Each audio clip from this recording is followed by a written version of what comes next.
నమస్కారం. మనతో పాటు సామవేదం షణ్ముఖ శర్మ గారు ఉన్నారు.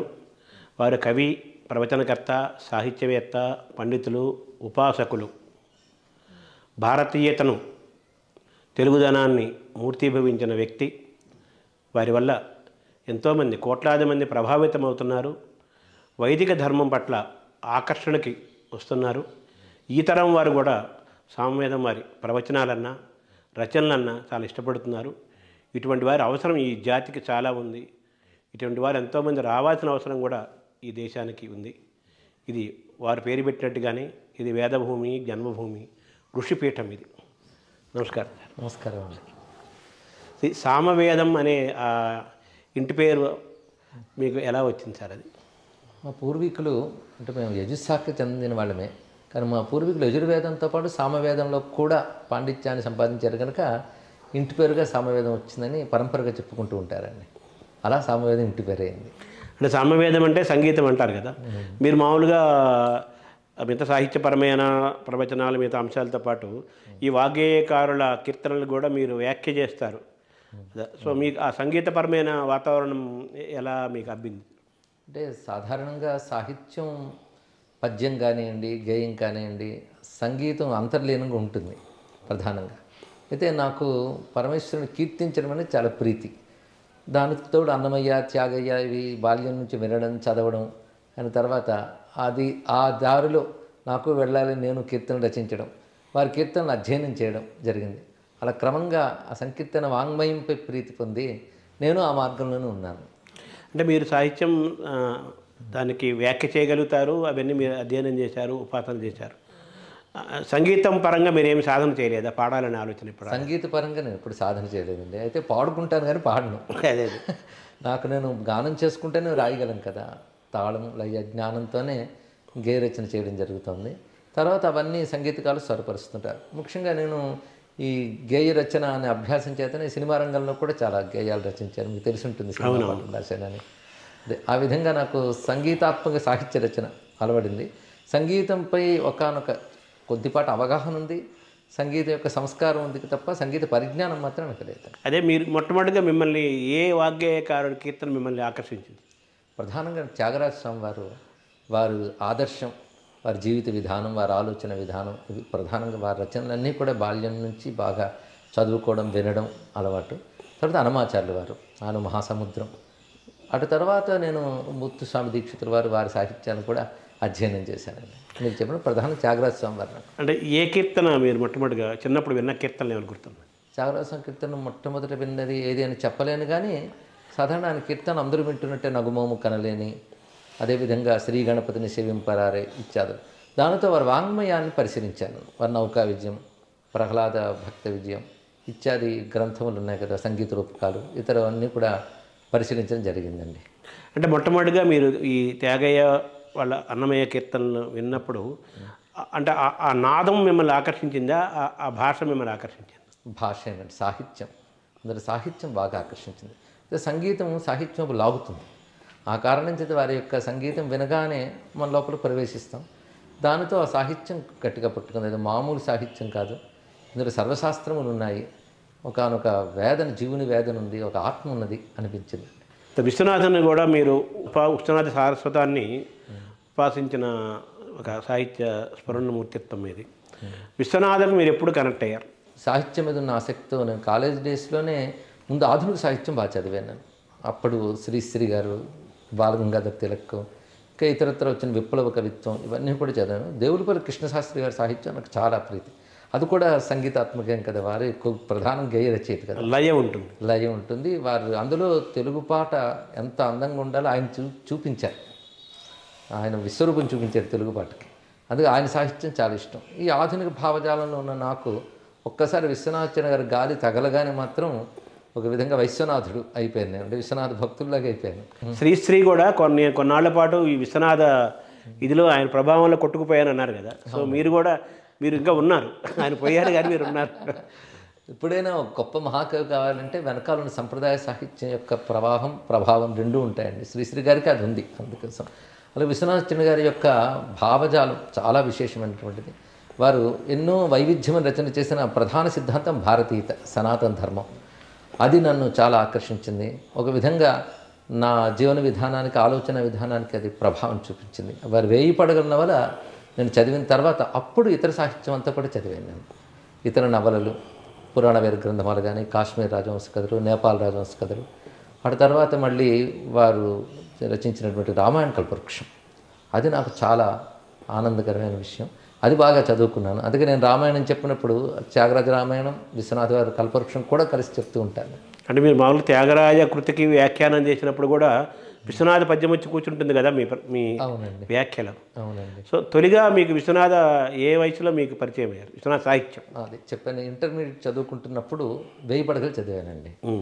అక్కడ నుంచి ఇంకా విశ్వనాథాచార్య గారి పద్య కవిత్వం, ఆంధ్ర ప్రశస్తి కానివ్వండి, అలా గేయ కవిత్వం, కిన్నెరసాని పాటలు, ఆ వయసులోనే కిన్నెరసాని పాటలపై నేను ప్రసంగం చేశాను కాలేజీలో చదువుకుంటున్న రోజుల్లోనే. అలా ఇంకా వారి ఖండకావ్యాలు ఇవన్నీ కూడా చదువుకున్నానండి. అప్పుడు ఒక అవధానం తప్ప ఆల్మోస్ట్ ఆయన అన్ని ప్రక్రియలు ఆయన స్పృశించి వాడు అంత చూశారు కదా. అవునండి. విశ్వనాథ మీకు టోటల్గా ప్రక్రియలో ఏ ప్రక్రియకి ఎక్కువ మీరు కనెక్ట్ అయ్యారు ఆయన చేపట్టిన ప్రక్రియలు? ఆయన గురించి ఆ రోజునే చెప్తారు, ఆయన పట్టుకున్న ప్రతి ప్రక్రియని బంగారం చేశారని. అందుకని నవల కానీ, నాటకం కానీ, పద్యం కానీ ఏవి చేసినా అద్భుతంగా చేస్తారు. అసలు నాటకాలు చదువుతున్నా, నవలలు చదువుతుంటే మాత్రం అలాంటి జీనియస్ తెలుగు భాషలో ఉండడం, తెలుగు భాష చేసుకున్న అదృష్టం. కానీ గుర్తించని వాళ్ళు ఎక్కువ ఉన్నారు తెలుగువారు. కానీ అటువంటి నవలా రచయిత ప్రపంచ భాషా వాంగ్మయంలోనే ఆశ్చర్యకరమైన నవలా రచయిత, అద్భుతమైన కథాశిల్పం, అందులో అంతర్లీనంగా ధర్మాన్ని చెప్పడం, చరిత్రని, ఒక మహర్షి నవల రాసినట్టు ఉంటుంది. అలాంటి నవలు ఆయన రచించారు. అంటే ఋషివంటి నన్నయ్య రెండవ వాల్మీకి అన్న శబ్దము ఆయన నన్నయ్య గురించి అన్నట్లుగా విశ్వనాథకు కూడా అది వర్తిస్తుందండి. అసలు 10 మంది కవుల గురించి చెప్పారు కదా, ఋషివంటి నన్నయ్య రెండవ వాల్మీకి, తిక్కన్న శిల్పపు తెనుగుతోట, ఎర్రన్న సర్వమార్గేచ్ఛా విధాత్రుండు, పోతన్న తెలుగుల పుణ్యపేటి, ఇవన్నీ ఆయనలో ఉన్నాయి. లిస్ట్ ఇచ్చాడు శ్రీనాథుడు రసప్రసిద్ధ దారాదుని. అందులో ఎవరిలో ఏ సులక్షణం ఉందో పట్టుకున్నాడు ఆయన, ఆ లక్షణాలని తనవిగా చేసుకున్నాడు. అందుకే నన్నయ్య తిక్కన్నయ్య నన్ను ఆవేశించిరి అంటాడు ఆయన. అవును. కనుక పూర్వకవుల యొక్క సమస్తమైనటువంటి వాంగ్మయ సారం ఒక రూపం ధరిస్తే విశ్వనాథ సత్యనారాయణ గారు. ఈ మాట వల్లంపల్లి సర్వేశ్వర శర్మ గారు కూడా అన్నారు. ఇదేమాట జయ జయ పూర్వ మహాంధ్ర కవీంద్ర వచక్రమ చంక్రమ సాధుకృతి అంటారు. పూర్వ మహాకవులంతా ఒక రూపంగా వస్తే వారు విశ్వనాథ్ అవుతారు. పూర్వ తెలుగు కవులు, సంస్కృత కవులు కూడా మహాకవులు, సంస్కృత ఆంధ్ర. అవునండి. తర్వాత ఆయన భాష కాళిదాస భవభూతి దిగ్నాగులకు ప్రశస్త వాగ్విలక్షణుడు, మురారి పట్టునకు మోడ్పు కై ఘటించి అని చెప్పి అందులో రాశాడు కదా. అంటే దాన్ని బట్టి ఆయన మీరు అన్నట్టుగా సంస్కృత ఆంధ్ర కవులు వీళ్ళందరూ కూడా ఆయనతో పాటు మన తెలుగు లోకంలోకి వచ్చినట్టుగా మనం కల్పవృక్షం ద్వారా వచ్చారని భావించాలి. అదే పైగా ఆయన మురారి దిగ్నాగుడు వీళ్ళందరూ గురించి ఒక మాట అన్నాడు, రామకథా భాష్యకారుడు అన్నారు. అంటే రామకథలు రచించిన వాళ్ళ పేర్లు. అందుకే తాను రచిస్తున్న రామాయణ కల్పవృక్షం ఆ మాదిరిగానే ఒక రామకథా భాష్యం అని భావం వ్యక్తపరిచారు. అంటే ఇంకో మాట కూడా అన్నారు కదా, ఒక వాల్మీకి కాక సుకవి శబ్దవాచ్యుడు ఎవరు అన్నారు కదా, అది దాన్ని ఎలా తీసుకోవాలి సార్ మనం? అంటే దాసరి రంగాచారి గారు ఒక వృత్తాంతం రాశారు. దాసరి రంగాచారి రామాయణం రాశారు. అప్పుడు విశ్వనాథన్ గారు ఆయనకు సన్మానం చేసి గట్టిగా పట్టుకుని, నీకు రామాయణం అర్థమైందా? నాకు ఇప్పటికేం అర్థం కాలేదన్నట్టు కల్పవృక్షం రచించి కూడా. అంటే వాల్మీకిపై అంత గౌరవం ఆయనకి, అంత లోతైనది, ఇంకా తెలుసుకుంటున్న కొద్దీ ఎన్నో అర్థాలు ఉంటాయి. అది ఈ సంసారం ఇదెన్ని జన్మలకు నేని మౌని వాల్మీకి భాషా సంక్రాంత రుణంబు తిప్పగలదా, సత్కావ్య నిర్మాణ రేఖా సామగ్రి రుణంబు తిప్పగలదా అంటారు. అవును. కాకుచ్చుడ స్వామి గాథా సంపన్నము భక్తి తీర్చినను ద్వైతాద్వైత మార్గంబునం. వాల్మీకిపై అంత గొప్ప ప్రతిపత్తి. వాల్మీకి అంటే ఎవరికైనా, కాళిదాసుకు కూడా ఆయనపై అపారమైన భక్తి. సుకవి అన్నాడు, అంతే దక్క అన్యుడవుడు సుఖ శబ్దవాచ్యుడు అన్నారు. అందుకు వాల్మీకి మధుర ఫణితీనా మార్గదర్శి మహర్షి అని పూర్వకవులు అన్నట్లుగా ఆయనకి వాల్మీకి కవిత్వాన్ని బాగా అవగతం చేసుకుని ఆయన భక్తితో రచించానంటాడు. ఆయన అనువదిస్తూ రచించాను కాకుండా ముని రుణము దీర్ప దీనిని రచింతు అన్నాడు కదా. రామాయణ నాటి పాత్రలకి ఒక తెలుగుదనం తీసుకొచ్చారని చెప్పచ్చా మనం? తెలుగుతనాన్ని ఆయన దానిలో మేళవించారు అనుకోవాలి. అదే అంతే, నేటివిటీ అంటారు కదా సినిమా భాష, తీసుకొచ్చారు. అదే. సో ఎందుకు మరి విశ్వనాథ అంత గొప్ప రచనా శిల్పము, అంత అనల్పమైన కల్పన, అంత ప్రతిభ ఉండి ఎందుకు ఆయన చాలామందికి దగ్గర కాలేకపోయిందంట? అది కాలేకపోయారు అనుకుంటాం. కానీ ఇప్పటికీ కూడా విశ్వనాథన్ గారు సామాన్య జనులు స్పందింపజేసే కవిగానే నేను గమనిస్తున్నానండి అనేక చోట్ల. ఉదాహరణ, నేను కల్పవృక్ష పద్యాలు చెప్పినప్పుడు తెలుగులో కొద్ది రోజులు చదువుకుని ఇంగ్లీష్ చదువుకుని వెళ్ళిపోయి విదేశాలు స్థిరపడ్డ వాళ్ళు కూడా కల్పవృక్షం తెప్పించుకుని ఆ పద్యాలు చదువుతూ ఉండని నేను చూశాను. కనుక అది ఇప్పుడు ఎంతో మార్పులు వచ్చాయి. పోతన గారి పద్యాలు కూడా తెలియని పరిస్థితి ఏర్పడింది మనకి. కానీ వాటికి ఏమి తీసిపోని విధంగానే విశ్వనాథాచార్య గారి సాహిత్యం ఇప్పటికున్నది. ఇప్పటికీ 1000 పడగలు లాంటి నవలలు కూడా ఎన్నో ప్రచురణలకు నోచుకుంటున్నాయి. నూతనంగా ఎన్నో ముద్రణలు జరుగుతున్నాయి కనుక ఆదరించేవారు ఉంటూనే ఉన్నారు. 1000 పడగలు ఒక పక్కన అది నవల పరంగా తీసుకుంటే, కల్పవృక్షం ఒకటి పద్యకావ్య పరంగా, ఈ రెండు కూడా ఆయన మ్యాగ్నమ్ ఆపస్ రచనలుగా మనం భావించాలి కదా. అవునండి, రెండు అంతే. ఆ పద్యాలన్నీ మీరు ధారణ చేయటము, వాటన్ని ఉపాసించటము, అది మీకు ఆ మక్కువ మీకు స్వయంగా కలిగిందా, లేకపోతే నాన్నగారు ఎవరైనా పూర్వ ప్రభావం ఉందా? నాకే కలిగింది. అయితే నాకు సాహిత్యం మీద అభిరుచి, అవగాహన మాత్రం మా నాన్నగారి వల్ల ఏర్పడిందండి. వారు సంస్కృతాంధ్రాల్లో పండితులు. వారి వద్దే నేను ఇంటి వద్దే సంస్కృతం, తెలుగు నేర్చుకున్నాను. అందువల్ల ఒక మంచి పద్యం వినగానే ఆకర్షించే ఒక లక్షణం జీవుడికి ఉండడం చేత వాడికి ఆకర్షింపబడి అధ్యయనం చేయడం జరిగింది. ఇందాక అన్నారు కదా జీవుని వేదన అన్నారు కదా మీరు మా ప్రారంభంలో. విశ్వనాథ్ వాళ్ళ ఇంటికి ఆయన మీ 80s మీ చిన్న వయసులో వాళ్ళ ఇంటికి వెళ్ళిపోయారట కదా, అది అవును. అదేంటి సార్ ఆ వృత్తాంతం? అంటే నేను డిగ్రీ ఎకనామిక్స్ చేసుకున్న తర్వాత ఒకసారి విజయవాడ వెళ్ళాలి, విశ్వనాథాచార్య చూడాలని అనుకున్నాను. అప్పుడు నేను హైదరాబాద్ వచ్చిన ఉద్యోగం చేసుకునేవాడిని. తర్వాత మళ్ళీ చదువుకోవాలని చెప్పి బయలుదేరాను మళ్ళీ మా ఊరికి బరంపురం. బ్రేక్ ఇచ్చారా డిగ్రీకి? అంటే డిగ్రీ అయిపోయింది, ఇంకా పై చదువులు చదవాలని మా నాన్నగారు కూడా వెళ్ళి యూనివర్సిటీ జాయిన్ అవ్వడంతో నేను హైదరాబాద్ నుంచి విజయవాడ వెళ్తూ ఒక్కసారి విశ్వనాథాచార్య గారి ఇల్లు చూడాలి అని దిగిపోయాను. అక్కడ అది దిగిపోయి నేను పావన శాస్త్రి గారు ఉండేవారు అప్పుడు, వారి ఇంటికి వెళ్ళాను. అది వారి ఇల్లు చూసిన ఆనందం. అప్పుడు అచ్యుతదేవరాయలు గారు ఉన్నారు అక్కడ, కైక అనే నవల అప్పుడు రాస్తున్నారు. నన్ను అక్కడ 2 రోజులు ఉంచి ఆయన చెప్తుంటే నేను రాశాను కూడా. అప్పుడు క్రమంగా అనుకోకుండా అక్కడ ఉద్యోగ ప్రయత్నం చేయడం, అక్కడ ఉద్యోగం దొరికి మరి చదువుకు వెళ్ళకుండా అక్కడ ఉండిపోయాను. విశ్వనాథ్ వారి ఇంట్లో చాలా కాలం ఉన్నారా మీరు? కొద్ది రోజులు ఉన్నానండి, అందుకే ఉండేవాడిని మేడ మీద. అంటే ఈ రచనలన్నీ కలిపి మిమ్మల్ని ప్రభావితం చేసినట్టుగా భావించాలా? అంతే అండి, విశ్వనాథాచార్య గారు అంటే ఒక గొప్ప అభిమానం. అది మీరు చెప్పినట్టు పూర్వకులందరి యొక్క స్వరూపం ఆయన. ముఖ్యంగా ఆయన ఐడియాలజీ, ఆయన సిద్ధాంతం, అది నాకు గొప్ప స్ఫూర్తినిచ్చిందండి. అంటే ఆయనలో ఛాందసంగా ఉన్నాడని ఎప్పుడు అనిపించలేదు మీకు? అది ఛాందసం అనుకుంటారు కానీ అది ధార్మికం, భారతీయం. అయితే ఆనాటి కాలంలో దీనికి వ్యతిరేక ధోరణి ఉండేది. వాళ్ళందరూ ముద్ర వేశారు ఛాందసం. కానీ అధునాతనలో అధునాతనుడు కూడా.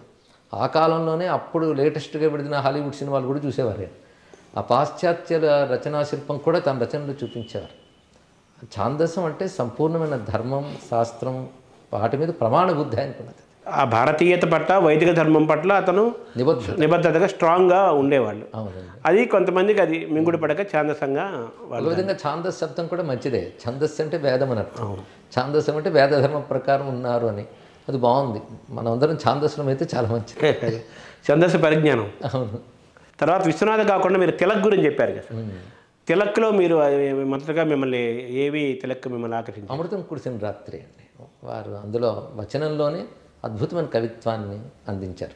అంటే నాకు ప్రాచీన కవిత్వం గొప్పది, అధునాతం కాదు, ఇలాంటి అభిప్రాయాలు లేవు. కవిత్వం ఎక్కడున్నా గొప్పది. గొప్పటి సర్వేశ్వర గారు మాట అన్నారు. మల్లంపల్లి వారితో ఇంటర్వ్యూ చేశాను నేను ఒకసారి. చేసినప్పుడు ఒక మాట అన్నారు, కవిత్వానికి కాలం అవధి కానీ ప్రక్రియ అవధి కానీ ఉండదు. అధునాతనం, ప్రాచీనం మనం చేసుకున్న విభాగం కానీ కవిత్వం ఒక ధార. అది ఆ వస్తువు వాక్యంలో కనబడ్డా, పద్యంలో కనబడ్డా, ఎక్కడ కనబడ్డా ఆస్వాదించవలసినదే. దాని సిద్ధాంతాలతో పనిలేదు. కాలానికి అతీతంగా, కాలానికి అతీతం. అందుకే అమృతం కురిసిన రాత్రిలో ఉన్నట్టు అభివ్యక్తి ఇవన్నీ చాలా, నా అక్షరాలు వెన్నెల్లో ఆడుకున్న ఆడపిల్లలు, ఇలాంటి మంచి మంచి అభివ్యక్తులు ఉన్నాయి. తర్వాత ఒక ఆర్ద్రమైనటువంటి హృదయం ఆయనది, అది అమృతం కురిసిన రాత్రిలో కనబడుతుందండి. తర్వాత ఆయన మీరు ఇందాక అన్నట్టుగా విశ్వనాథ వారి అన్ని ప్రక్రియలు ఆయన ముట్టిందంతా బంగారం అయిందన్నారు. అయిందని అందరికీ తెలిసింది, లోక విదితం అది. శ్రీ లాంటి వాడు కూడా ఆయన ఆకర్షణలో కొట్టుమిట్టాడారు. అయితే తిలక్ గారు తిలక్ గారుగానే వెంటనే అమృతం కురిసిన రాత్రి అంటారు. ఆయన రాసిన గొప్ప గొప్ప నవళ్ళు కూడా, ఆయన గొప్ప నవలాకారుడు కూడా కదా తిలక్ కథలు చదివానండి మొత్తం. అవి కూడా చాలా బాగుంటాయి. అలా చలంగారి సాహిత్యం కూడా చదివాను నేను. పఠ్యం, మ్యూజింగ్స్ మొదలైనటువంటివి చాలా బాగుంటుంది. నిష్కపటంగా మంచి ధారత ఆయన ఆవిష్కరిస్తారు. సిద్ధాంతం ఏదైనప్పటికీ కూడా రచనా శిల్పపరంగా చాలా గొప్పది. చలంగారి యొక్క ప్రతిభ ఎక్కడుందంటే ఆయన శిల్పంలో ఉంది, రచనా శిల్పం. అవును. అంటే ధారాశుద్ధి బంధురతగా వచనం సాగుతుంది. దేవులపల్లి కృష్ణశాస్త్రి గారు మీకు ఎప్పుడు పరిచయం అయ్యారు సార్? వ్యక్తిగా నాకు అదే కవితాపరంగా. కవితాపరంగా నేను ఇందాక చెప్పినట్టు ఆ కాలేజ్ డేస్లోనే ప్రభావితం అయ్యాను. సినిమామయంగానే ఆయన ఇతర రచన కృష్ణపక్షం మొదలైన కూడా చదవడం జరిగింది. ఆయన రేడియో శ్రవ్యనాటికలు కూడా చాలా రచించారు, శర్మిష్ఠ మొదలైనటువంటివి. ఇంకా పుష్పలావికలు అని ఒక సంపుటి వచ్చింది వచనంలో, చాలా గొప్పగా ఉంటాయి. మా ఊళ్ళో వీధి అరుగు ఇలాంటివన్నీ చాలా గొప్పగా రచించారు. వచనం కూడా ఒక గేయంలాగా మధురంగా ఉంటుంది. నారాయణ రెడ్డి గారు అన్నట్టు అది పాట ఎంత మృదువుగా ఉండాలి, ఎంత తీయగా ఉండాలి చూపించారు. విశ్వనాథ వారు కృష్ణశాస్త్రి గారి నుంచి ఒక మాట అంటారు, ఇక్షు సముద్రాన్ని వింటూ ఉంటాం, అది ఎక్కడో లేదు, కృష్ణశాస్త్రి గారి సాహిత్యమే అని అన్నారు. అంత మధురంగా అది పద్యంలాగా కూడా అనిపిస్తుంది కదా ఆయన మాలో కవిత అయినా కానీ దేవులపల్లి కృష్ణశాస్త్రి గారి. అవునండి, పద్యము పాట ఈ రెండు రిథమిక్ క్రియేషన్ ఆఫ్ బ్యూటీ అని కీట్స్ చెప్పినట్టు లయాత్మకమైన సృష్టి కనుక ఆ రెండిట్లోనే ఆ కవిత్వం చాలా చక్కగా పలుకుతుందండి. అంటే ఆ శ్రీనాథుడిలో కూడా ఆ లయ తూగు ఉంటుందంటారు కదా. అవును, శీసపద్యాలన్నీ. అదే అవునండి. సో వీళ్ళకి కూడా పూర్వ కవుల యొక్క ఆ భాషా సంస్కారం వీళ్ళకి కూడా అబ్బటం వల్ల మీరు ఇందాక అన్నట్టుగా వీళ్ళు వాళ్ళందరూ ప్రతిరూపాలు అయితే ఆధునిక యుగంలో ఇంకొక రూపాన్ని ఇంకొక రూపాన్ని తీసుకొచ్చి వాళ్ళ సాహిత్యపరమైన యజ్ఞం వాళ్ళు నిర్వర్తించారని చెప్పుకోవాలి. ఎప్పుడైనా సరే ఒక కవి గొప్పవాడు కావాలంటే తన పూర్వకవులు అందరూ అధ్యయనం చేసి వారిలో ఉన్న మంచిని గొప్ప లక్షణాలని తనదిగా చేసుకుంటే కానీ ఆయన మళ్ళీ నిలబడగల గొప్ప కవి కాలేడు అని జాషువా గారే చెప్తారు మనకి. ఎందుకంటే అటు సంస్కృత సాహిత్యాన్ని మొత్తం చదివి కవిత్వం యొక్క సాహిత్యాన్ని చదివి ఇవన్నీ అయితేనే కవిత్వం రాయగలరని జాషువావే అంటారు. కవిగా మారబోయే ముందు ఇవన్నీ కంపల్సరిగా చదవాలి అని ఆయన ఒక రకంగా మనకు పాఠం బోధించినట్టు. అవునండి, ఆయన చదివే ఉంటారు కదా. అయ్యో లేకపోతే ఆ పద్యరచన శిల్పం రాదు కదా. జాషువా కూడా మిమ్మల్ని ఆకర్షించారు. జాషువా కూడా ఆయన పద్యాలు చదివానండి, చాలా ఆకర్షించాను. మీరు కవిత్వ రచన అనేది ఎప్పుడు మీరు ప్రారంభించారు? కవిత్వ రచన అనేటువంటిది నేను ఆ కాలేజ్ డేస్ అంటారే దానికంటే ముందే ప్రారంభించాను నేను. అప్పుడు మంచి ఈ ఆధునిక కవిత్వం చదివిన ఆవేశంతో కొంచెం వచన కవిత్వాలు, గేయ కవిత్వాలు, ఈ ప్రకృతికి సంబంధించిన భావ కవిత్వం లాంటివి కూడా రాసేవాడిని. అంటే అక్కడ దేవులపల్లి ప్రభావం ఉందంట. దేవులపల్లి ప్రభావం, శ్రీశ్రీ ప్రభావం, ఇలాంటి తిలక్ గారి ప్రభావంతో కూడా నేను కాలేజ్ డేస్లోనే ఇలాంటి కవిత్వాలు రాసేవాడిని నేను. అంటే ఆ ప్రభావం నా తర్వాత సినిమా రచనల్లో కూడా ఉన్నది. అంటే మీ సినిమా రచనలో దేవులపల్లి కృష్ణశాస్త్రి, శ్రీశ్రీ, తిలక్ వీళ్ళందరి ప్రభావము, విశ్వనాథ యొక్క వైదిక ధర్మము, భారతీయత ఇవి కలిసిమెలిసి మీరు అనుకోకుండా మీరు అక్షరం పదం నిర్మాణం జరిగేటప్పుడు అవును సహజంగా వస్తే మనం చదివిన వాటి వాసనలు ఉంటాయి కదా, సంస్కారాలు వస్తే అభివ్యక్తులది. మీరు మొట్టమొదటి ఉద్యోగం చేసిన ఉద్యోగం స్వాతేనండి? అవునండి, మొట్టమొదటి ఉద్యోగం అదే. అది ఎలా మీరు చెప్పాను కదా ముందు, నేను హైదరాబాద్లో కూడా ఒక చిన్న పత్రికలు అప్పుడు చేసేవాడిని. అది కొద్ది నెలలే. తర్వాత వస్తూ పావన శాస్త్రి గారి ఇంటికి వచ్చినప్పుడు నేను ప్రయత్నించింది స్వాతి పత్రికలోనే. వెంటనే ఉద్యోగం దొరికింది. అది పేరెన్నెగ్గిన పత్రిక కనుక నాకు రచన మీద ఉన్న ఆసక్తితో అక్కడ స్థిరపడ్డాను. 7 ఏళ్ల పాటు పాత్రికేయుడిగా చేసేవాడు. అక్కడ ఏమేం చేసేవాళ్ళు సార్? అక్కడ స్వాతిలో మీరు సంపాదక వర్గాల్లో ఉండేవాడిని అండి. అటు మాసపత్రిక, ఇటు వారపత్రిక రెండింటినీ చూసుకునేవాడిని. అప్పుడు సాహిత్య పత్రిక, మాసపత్రికని తీర్చిదిద్దారు. ఆ సమయంలో నాకు మంచి ఇంటర్వ్యూలు అవి చేసే అవకాశం లభించింది. అప్పుడే నేను మల్లంపల్లి శరభేశ్వర శర్మ గారు, బేదవోలు రామబ్రహ్మం గారు, ఇంకా బాలాంతరు రజనీకాంతరావు గారు, ప్రసాద్ రాయకులపతి గారు వీళ్ళందరినీ ఇంటర్వ్యూ చేసిన పుట్టపర్తి నారాయణాచార్యులు వాళ్ళ వద్దకు వెళ్ళి ఇంటర్వ్యూ చేసే అవకాశం కూడా లభించింది. ఈ సాహిత్యపరమైన ఆసక్తితో అనేక రచనలు కూడా చేయడం జరిగిందండి. తర్వాత అప్పుడే అన్ని రకాల పత్రికలు చూశాను నేను. అక్కడ పాత్రికేయుడిగా అక్కడ ఉండేటప్పుడు ప్రపంచంలో అన్ని వైపుల నుంచి వచ్చేటువంటి వివిధ పత్రికలు, ఇంగ్లీష్ పత్రికలు ఇవన్నీ కూడా పరిశీలించడం జరిగింది. ఒక విధంగా ఒక అధ్యయనం చేస్తూ అక్కడ పనిచేసినట్టుగా మంచి అనుభవం కూడా వచ్చింది ఆ సమయంలో. అంటే మామూలుగా ఈ కరెంట్ అఫైర్స్, పాలిటిక్స్ వాటిని కూడా మీరు అప్పుడు అధ్యయనం చేశారు? అవునండి, అవన్నీ చూసుకున్నాను. అలాగే మోడర్న్ ట్రెండ్స్ అన్ని అబ్జర్వ్ చేశాను. ఇప్పటికీ నాకు పొలిటికల్ నేపథ్యం, అది పాలన, ఈ విషయాలు బాగా ఆసక్తి. నా ప్రస్తుతం నడుపుతున్న పత్రికలు కూడా వీటి గురించిన సంపాదకీయాలు రాస్తూ ఉంటాను. పాటలు మీరు అప్పుడే రాసేవాళ్ళ? మీరు అప్పుడే ప్రారంభించారు? నేను పాటలు రాసుకునేవాడిని, పత్రికల్లో ఉన్నప్పుడు కూడా రాశాను. ఆ సమయంలో నాకు సినిమా వైపు కొంచెం అందరూ మహానుభావులు ఉన్న రంగం కదా, కానీ సాహిత్యానికి చాలా మంచి ఆదరణ జరుగుతుంది. ప్రయత్నిస్తే అదృష్టవశాత్తు ఆధారం దొరికింది. అక్కడి నుంచి నేను సినిమా రంగంలో ప్రవేశించాను. అదే అంటే మొట్టమొదటిగా మీరు ఎవరు మీకు అవకాశం ఇచ్చారు సార్? సినిమా రంగంలో నేను ప్రయత్నించినప్పుడు సంగీత దర్శకులు కోటి గారు ఉన్నారండి. ఆ కోటి గారిని కలిసి నేను రచించిన కొన్ని రచనలు చూపించాను. ఆ సమయంలో ఒక చిత్రమైన విషయం ఏంటంటే అప్పటికి నేను శివుడి మీద చాలా పాటలు రాశాను. బాల్యం నుంచి శివభక్తి, మా నాన్నగారి వల్ల ఏర్పడిన సంస్కారం, ఇదిగో నేను చెప్పినట్టు ప్రాచీన సాహిత్యం ఇచ్చినటువంటి సంస్కారం చేత అనేక గీతాలు రాశాను. అప్పుడు సుమారు 1000 దాకా రచించాను అప్పటికే. అయితే ఆ సమయంలో నేను సినిమా రంగం కోసం, సినిమా రంగంలో భక్తి గీతాలు రాయడానికి రాము, సినిమా పాటలు రాయడానికి వచ్చాను. వచ్చినప్పుడు ఆ సమయంలో పెదరాయుడు సినిమా మ్యూజిక్ సిట్టింగ్స్ జరుగుతున్నాయి. అప్పుడు రవిరాజ్ అప్పినశెట్టి డైరెక్టర్ గారు అక్కడ ఉన్నారు. కోటి గారు వారిని పరిచయం చేశారు. పరిచయం చేస్తాను ట్యూన్ ఒకటి ఇచ్చి దీనికి రాయి అన్నారు. ఆ ట్యూన్ ఇంత చూస్తే శివుడి మీద జాతర గీతం. నేను అది ఆశ్చర్యపోయాను. నేను మీకు ఈజీ అయింది. ఇలాంటప్పుడు అనిపిస్తుంది మన వెనకాల దైవికమైన ప్రేరణలు ఉంటాయని. ఆ పాట రాశానండి. ఆ పాట రాసిన తర్వాత మర్రోజు ఆ పాట వాళ్ళు ఓకే చేసుకున్నారు. అది ఆశ్చర్యం. అది రాస్తూ ఉంటేగానే అప్పుడు ఈవీవి సత్యనారాయణ గారు దర్శకులు ఉన్నారు, వారిని కూడా పరిచయం చేశారు. వారి సినిమాకు ఒక పాట రాశాను. ఏకకాలంలో 2 పాటలు రాయడం జరిగింది. ఆ పాట ఏంటి సార్? ఫస్ట్ పాట ఏది, రెండోది ఏంటి? అరవం హరవ అయ్యేది కదా ఫస్ట్? అది మొదటిది ఢమ ఢమ ఢమ ఢమ గుండె ఢమరకం మ్రోగే అనేది ఆయనకి ఇద్దరిని సినిమా, అది ఈవీవి సత్యనారాయణ గారు. దాంట్లో నేను అందాలమ్మ అందాలు అని ఒక డ్యూయట్ సాంగ్ రాశాను. అది అవగానే వెంటనే నాకు పెళ్లి సందడిలో వారు కీరవాణి సంగీత దర్శకత్వంలో రాఘవేంద్ర గారు అవకాశం ఇచ్చారు, పిలిచారు, ఆయన రాశారు. అది కూడా వరుసగా కొద్ది కాలం గ్యాప్లో 5 సినిమాల్లో పాటలు ఒక్కొక్క. అది ఏ పాట సార్? అది పెళ్లి సందడి. నవమన్మథుడా అతి సుందరుడా అని. అలాగే శుభాకాంక్షల సినిమా అప్పుడే వచ్చినవి. చిత్రం ఏంటంటే ఇవన్నీ పెద్ద హిట్ ఆ రోజు. సినిమా రంగంలో విజయమే కదా ప్రధానం. దాంతో నాకు సినిమా రంగంలో ఒక స్థానం లభించింది అదృష్టవశాత్తు. అక్కడ స్థిరపడ్డాను. 7 ఏళ్ల పాటు అక్కడే అదే వృత్తిగా ఉన్నాను. చెన్నై వెళ్ళారు. చెన్నై. మరి ఎందుకు సినిమా స్వాతిని ఎందుకు వదలాల్సి వచ్చింది?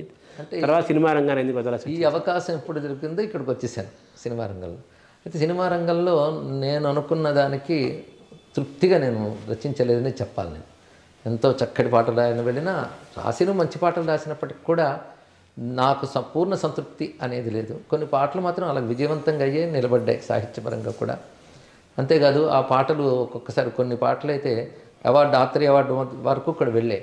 వాళ్ళ తర్వాత నేను వివరించింది ఏంటంటే సినిమాలు అనువాద చిత్రాలు కావడంతో పాటకు కూడా వాళ్ళు కన్సిడర్ చేయలేదని చెప్పారు. ఏమైనా మంచి పాటలు, సాహిత్య విలువ ఉన్న పాటలు కూడా కొన్ని రాయగలిగాను నేను. కానీ నాకు మానసికంగా ఎక్కువగా ఈ ఆధ్యాత్మిక సంస్కారం మన పూర్వవాంగ్మయంపై ఉన్నటువంటి ప్రేమ, అంటే వాల్మీకి, వ్యాసుడు, అంటే సంస్కృత గ్రంథాలు కూడా చదువుకున్నాను మా నాన్నగారి దగ్గర కనుక. మూల గ్రంథాలు చదువుకున్నాను, అలాగే తెలుగు ఎలాగో చదువుకున్నాను. వాటి మీద ఉన్న అభిమానంతో ఏవో 4 మంచి మాటలు చెప్పాలి అనిపించేది. ఆ సమయంలోనే మద్రాసులో ఉండగానే ఒకసారి ఒకరు వచ్చి నన్ను రామాయణం చెప్పని కోరుకున్నారు. అది మొట్టమొదట పెద్ద సాహసమే. అంటే నేను విజయవాడలో ఉద్యోగం చేస్తున్నప్పుడు కూడా కొన్ని ఆధ్యాత్మిక ప్రవచనాలు చేసేవాడిని, కానీ రామాయణం మీద ఫుల్ లెంగ్త్లో ప్రవచనం అనేది జరిగింది మద్రాసులో. అది జరిగినప్పుడు అది ఎవరు అవకాశం ఇచ్చారు? అక్కడ సీతారామ కళ్యాణం తెలుగు వాళ్ళు చేసేవారు ప్రతి ఏడాది. అనేక మంది పండితులను పిలిపించేవాడు ఆయన. ఒకసారి నాకు అవకాశం ఇచ్చారు, అది జరిగింది. తర్వాత అనుకోకుండా ఒక వేద సభలో ఒక పెద్ద ఆయన రావాల్సింది, ఆయన రాలేదు కనుక అప్పటికప్పుడు ఎవరో చెప్పాల్సి వచ్చి నన్ను పిలిచారు. నేను రుద్ర నమ్మక మంత్రాల మీద భాష్యం ప్రవచనం చేశాను. అది విని ఆయన రామాయణం చెప్పమని నన్ను కోరుకున్నారు. ఆ రామాయణం చెప్పిన తర్వాత నాకు అక్కడ తరచూ అనేక మంది ప్రవచనాలకు పిలవడం, దానికి బాపు గారు, రమణ గారు కూడా ప్రవచనాలకు వచ్చారు. వచ్చినప్పుడు బాపు గారు అప్పుడు అలుగు సినిమాల పాటలు రాస్తున్నాను కనుక భాగవతం ఈటీవీలో చేసినప్పుడు నన్ను పిలిచారు. అప్పటి నుంచి నా చేతే అన్ని పాటలు రాయించారు. కృష్ణ రాసలీల, కృష్ణ జన్మఖండం, రామాయణం, భాగవతంలో రామాయణంలో కొన్ని ఘట్టాలు నా చేత రాయించినప్పుడు చర్చ చేసుకునేవాళ్ళు. నేను మూల గ్రంథాలు ఏముందో చెప్తుంటే ఆయన ఆనందించారు. గొప్ప సంస్కారవంతులు కదా వాళ్ళు. ఆ మాట వాళ్ళు ఈటీవీ వాళ్ళకి చెప్పారు. అది చెప్పడంతో ఈటీవీ వాళ్ళు నన్ను వచ్చి ఏదైనా ప్రవచనం చెప్తారని అడిగారు. అలాగ నేను టీవీలో ప్రవచనం వచ్చింది. దాని ముందే జమినీ టీవీలో అప్పట్లో అవి 2 ఉండేవి. శివానంద లహరిపై ప్రవచనం ఒక ఆయన కోరుకున్నారు, ఇవి విని నా చేతి చెప్పించాలి. అది 52 వారాలు వచ్చింది. ఆ రోజుల్లో బాగా ప్రజల్లోకి ఓడిపోయాయి. దానితో ప్రవచనానికి అందరూ పిలిచేవారు నన్ను. నాకు ఇది ఎక్కువ ప్రీతి అయిపోయింది కాబట్టి నేను సినిమా రంగాన్ని అలాగా పక్కన పెట్టి వదిలేసి వీటిల్లో వచ్చేసాను. ఇది మనస్సుకు కూడా తృప్తిగా ఉంది. అంటే స్వాతిపత్రికలో ఉన్నప్పుడు సినిమా రంగం ఆకర్షణతోటి దాన్ని వదిలేశారు. సినిమా రంగంలోకి వెళ్ళిన తర్వాత ఈ ప్రవచనాలు అవి చెప్పే దానికి దగ్గర అవ్వటం వల్ల దాన్ని వదిలేశారు. తర్వాత పర్మనెంట్గా ఇంకా దైవికమైన వాతావరణంతోనే పూర్తిగా మీరు. అంటే నా మొట్టమొదటి నుంచి ప్రధాన జీవితం మాత్రం ఆధ్యాత్మిక జీవితమేనండి. ఇంకా సాహిత్యం రాసిన, సినిమాల్లో ఉన్న నా జీవన శైలి మాత్రం ఒక అనుష్ఠానం, అధ్యయనం, ఇవి భగవద్భావన, తత్వచింతన. మొన్న వేదాంతం కూడా చదువుకున్నాను నాన్నగారి దగ్గర. అందువల్ల మన ఉపనిషద్వాంగ్మయం, ప్రస్థానత్రయం అన్నీ నాకు ప్రీతి. శంకర వాంగ్మయం నాకు చాలా ఇష్టం కనుక వాటి మీద ఉన్న అభిమానంతో అవి బాగా తీరుతున్నాయి ఈ రంగంలోని. ప్రవచన రంగంలో చాలా కాలం క్రితం వచ్చాను. అప్పుడు మెడ్రాస్లో ఉన్నప్పటికీ అప్పటికే మీరు పూర్వరంగం అంతా కూడా ఒక పక్క ఆధునిక సాహిత్యము, ఇంకో పక్క సంప్రదాయ సాహిత్యము, ఇంకో పక్క మీద ఉన్నట్టుగా అద్వైతము, తర్కము, మంత్రశాస్త్రాలు, మంత్రోపాసన ఇవన్నీ కూడా నిరంతరం అధ్యయనం చేసి ఉన్నారు అప్పటికే. అవునండి, అది నాకు వ్యక్తిగతమైన అభిరుచితో నేను అవన్నీ అధ్యయనం చేశానండి. అది నా ప్రధాన జీవన స్రోతస్సు అవుతుంది అనుకోలేదు నేను. కానీ భగవత్ సంకల్పం చేత నాకు ఏది ఇష్టమో ఏది నా జీవితమో అదే ఇప్పుడు సంపూర్ణంగా అక్కడి నుంచి తిరిగిపోయింది మొత్తం. అంటే మీ తొలి గురువు నాన్నగారు అని చెప్పాలి. మా నాన్నగారు నాకు తొలి గురువు, ఈ విద్యకి ప్రధాన గురువు ఆయనే, ప్రథమ గురువు ఆయనే. ఎందుకంటే భాష కానీ సాహిత్యం కానీ వేదాంతం కానీ మొత్తం వారి దగ్గరే చదువుకోవడం జరిగిందండి. గురువు శిష్య సంబంధంలోనే చదువుకున్నాను అది. అంటే ఇటువంటి మీకు ఈ ఆలోచన ధోరణి, తర్వాత ఈ సంస్కారము, తర్వాత మీ నాన్నగారి దగ్గర నుంచి వచ్చిన అధ్యాపనం, అభ్యాసనము, ఇటువంటి వాతావరణంలో మీరు ఏ ఓరియంటల్ బ్యాక్గ్రౌండ్ చదువుకోకుండా ఎకనామిక్స్ విధులు తీసుకున్నారు? అదే అప్పటి మేము ఉన్న ఊళ్ళో కానీ అప్పుడున్న పరిస్థితుల్లో కానీ సంస్కృతం ఇవి చదువుకుని రాణించగలరు అనే అభిప్రాయం ఉండేది కాదు. పైగా వాటిపై అంత ఆదరణ ఉండేది కాదు. అందుకే అధునాతన విద్యలో చదువుకో, వీటి వల్లనే బాగుంటుంది భవిష్యత్తు అని పెద్దలు కూడా అనడం జరిగింది. అందుకే ఇటు నేను వచ్చాను. కానీ తర్వాత ఇదేనా ప్రధానమైంది ఇక్కడ. ఇది నేను ముందు ఊహించుంటే అలాగే ఓరియంటల్ చదువుకునేవాడినేమో. అది ఎప్పుడైనా అనిపిస్తుందా మీకు? చిన్న వెలితి అనిపిస్తుంటుందండి. అయితే కొంత వెలితిపోయింది. సంస్కృత భారత పరీక్షలు చదువుకుని భాషల సంస్కృతం రచన చేయడం, సంస్కృతం అధ్యయనం చేయడం వచ్చింది కనుక కొంత తృప్తి ఉంది. కానీ దాని విధంగా ఒక ప్రామాణికమైన యోగ్యతా పత్రాలు లేవే అని కొంత వెలితి ఎప్పుడు ఉంది. అది డిగ్రీలు లేని పాండిత్యము వన్యకురానంటే పాడు కాలాన్ని పుట్టానంటగా. అది అయితే మీరు సంస్కృత అధ్యయనం ఎలా చేశారు సార్? అది ఎలా జరిగింది? అది పద్ధతిగా నాన్నగారి దగ్గర నేర్చుకున్నానండి. అంటే మా నాన్నగారు సంస్కృతం నేర్పేవారు అధ్యాపకులుగా ఉంటూ. వారు ఆ విద్యార్థులతో పాటు నేను ఉండి నేర్చుకునేవాడిని. అది అలా పెంచుకుంటూ వెళ్ళారా మీ అధ్యయనం? అవునండి. అంటే డిగ్రీలుగా కాలేజీలో చదవలేదు, కానీ ఇంట్లో ఇంటి విద్యగా అధ్యయనం చేశాను. ఎందుకంటే మా నాన్నగారు, మా తాతగారు, ముత్తాతగారు అందరూ సంస్కృత పండితులే. తొలి రచనగా మీరు అనేక రచనలు, చాలా రచనలు చేశారు. కవిత్వము పొంగి పొరలుతుంటుంది, తర్వాత భక్తి ఎలాగో ఉంటుంది. మీకు మీ హృదయానికి బాగా అత్తుకున్న తొలి రచన దేనిగా చెప్పాలి? అంటే నేను మొట్టమొదటి బాల్యంలోనే ముందు వెంకటేశ్వర వచనములని పెత్తిరుమలాచార్య వారి చదివి తెలుగులో అలా రాయాలనిపించి మహేశ్వర వచనాలను రాశాను. అప్పుడు ఇంకా నేను కాలేజ్ కూడా స్కూల్ డేస్లోని. అవి ఆ రోజుల్లో ఒక చిన్న పత్రిక చూసే పత్రిక పంపాను. వారు దాన్ని సీరియల్గా వేశారు. ఆ సమయంలో అన్నమయ్య ప్రభావంతో శివునిపై నేను శివకీర్తనలు రాయడం మొదలుపెట్టాను.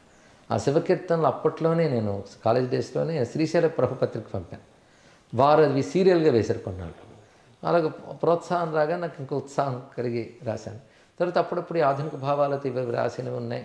అవి నాకు పెద్ద గుర్తులో లేవు, కానీ ప్రాణం పెట్టి రాసుకునే శివ సంబంధమైనవి మాత్రం. అంటే మీ మానసిక ప్రయాణం అక్కడ లేదు? అక్కడ లేదు. అది తర్వాత నేను రామాయణ రహస్యాలు చెప్తూ పద్యాలు రాయాలని నేను రామచంద్ర ప్రభు అని ఒక్కొక్క పద్యం రాసి అందులో రామాయణం యొక్క రహస్యాలు అందులో చూడవలసిన కోణాలు నాకు అనిపించింది. అందులో రాసుకుని వాటికి మళ్ళీ తర్వాత నేనే భాష్యం రాసి వచనంలో తీసుకొచ్చాను. ఇంకా మా నాన్నగారు ఒకసారి అన్నారు, నీలకంఠేశ్వరాన్ని మొక్కటంతో శివుడిపైన పద్యాలు రాజు, అది నీకు జన్మకి సార్థకతనిస్తుంది అన్నారు. ఇది బాగుందని నీలకంఠేశ్వరాన్ని మొక్కటంతో కేవలం శివుడి కంఠాన్ని బేస్ చేసుకుంటూ నేను ఒక 110 పద్యాలు రాశాను. ఆయన కంఠంలో విషయాన్ని దాచుకున్నాడు కదా ఆయన. ఆ కంఠాన్ని ఆధారం చేసుకుంటూ అనేక రకాల భావాలతో, అంటే కారుణ్యం అందులో కనబడుతుంది. జగత్తును రక్షించడం అనేది కదా అందులో కనబడుతున్నది. ఎంతో ఉన్న హలాహలానలము నింతే చిట్టి నేరేడుగా వింతం దాలిచి మృంగినట్టు పలు విన్నానివే నీవు ఆ కొంతన్ మాయము చేయకే గళమునను కూర్చుండగా చేసితో భ్రాంతిన్ బాపు అభీతి చిహ్నమిది ఔరా నీలకంఠేశ్వర. దూర్జటి ప్రభావం ఏమైనా ఉందా? అది ఉందండి. దూర్జటి విశ్వనాథ వారి విశ్వేశ్వర శతకం వీడి ప్రభావం కూడా నాకు ఉన్నది. అయితే ఈ పద్యాలు నేను రాస్తున్న దశలోనే అప్పుడు నాకు మంచి అవకాశం ఏంటంటే గుంటూరులో సాహిత్య సభ జరిగింది. అప్పుడే సినిమా రంగంలోకి వెళ్ళిన తొలి దశలో అప్పుడు నన్ను పిలిచారు ఇతర కవులతో పాటు. అయితే కులపతి గారు ఉన్నారు కదా అని ఉత్సాహంతో నేను పద్య కవిత్వం చదివాను. నీలకంఠేశ్వర కొన్ని పద్యాలు, రామచంద్ర ప్రభు కొన్ని చెప్పాను. ఆయన చాలా ఆనందించి నన్ను ఆశీర్వదించారు. దానితో ఈ పద్యాలు వారికి సంతోషం కలిగి ఆ శైలిని చూసి ఆ సభలోనే ఆయన అభినందించడం కాకుండా వ్యక్తిగతంగా కూడా నన్ను పిలిచి మాట్లాడారు. శ్రీమత్ శబ్ద మహాబ్ధిమంతన కళాశీలుండనవు వేళ ఈశా మున్ముందునే కాదు కట్టకడపన్ సాధించు నా వాంగ్మయ ప్రామాణ్యంపు ఫలమ్ములన్నయున్ నీ పాదాలపై నుంచెదన్ సీమాశూన్య కృపామహత్వ నిపుణ శ్రీ నీలకంఠేశ్వర. శ్రీమత్ దాంట్లో కూడా దూర్జటి పద్యం దాంతో మొదలవుతుంది. అవును, అంటే మనకు శతకవాంగ్మయంతో శ్రీకారంతో ప్రారంభించిన సంప్రదాయం శ్రీ విద్యుత్ కలితాజవంజవ. అవును, దూర్జటిది అలా రచించారు ఆయన. సో మీకు శ్రీనాథుడు తగలలేదా? మీకు శ్రీనాథుడు నాకు మహా ఇష్టమైనటువంటి కవి అండి. శ్రీనాథుడు కవిత్వం అంటే ప్రాచీన కవుల్లో శ్రీనాథుడు నాకు అత్యంత ప్రీతి. ఆయన పద్య విన్యాసం, భావం, అనీశ్వరార్చన కళాశీలత, ఇవి నాకు చాలా ప్రీతి. అందులో నేను శృంగారనిషధం ఇవన్నీ చదివాను, హరవిలాసం. కానీ కాశీఖండం నాకు చాలా చిన్నప్పటి నుంచి చదువుకునేవాడిని. ఆ కాశీఖండం వచనం కానీ పద్యం కానీ పండినతనం ప్రౌఢత్వం గొప్పగా కనబడుతుంది. అదే కాశీఖండం అంటారు కదా. అవును, అసలు సంస్కృతం కూడా ఆయనదే అని కూడా ఒక వాదన ఉంది. సంస్కృతం వ్యాసకృతం అండి. ఎందుకంటే మన తెలుగు వారికి తెలియని కాశీఖండం ఉత్తరాదిలో వాళ్ళందరూ కూడా చదువుతూ ఉంటారు కదా. 12,000 శ్లోకాల గ్రంథం స్కంద పురాణంలో కాశీఖండం ఒకటి. ఆ పరిచయం శ్రీనాథుడు ఇస్తాడు, స్కంద పురాణ సంహితకు ఖండము లేబది అంటూ. అందులోనూ ఒకటి ఇది మన కాశీఖండం.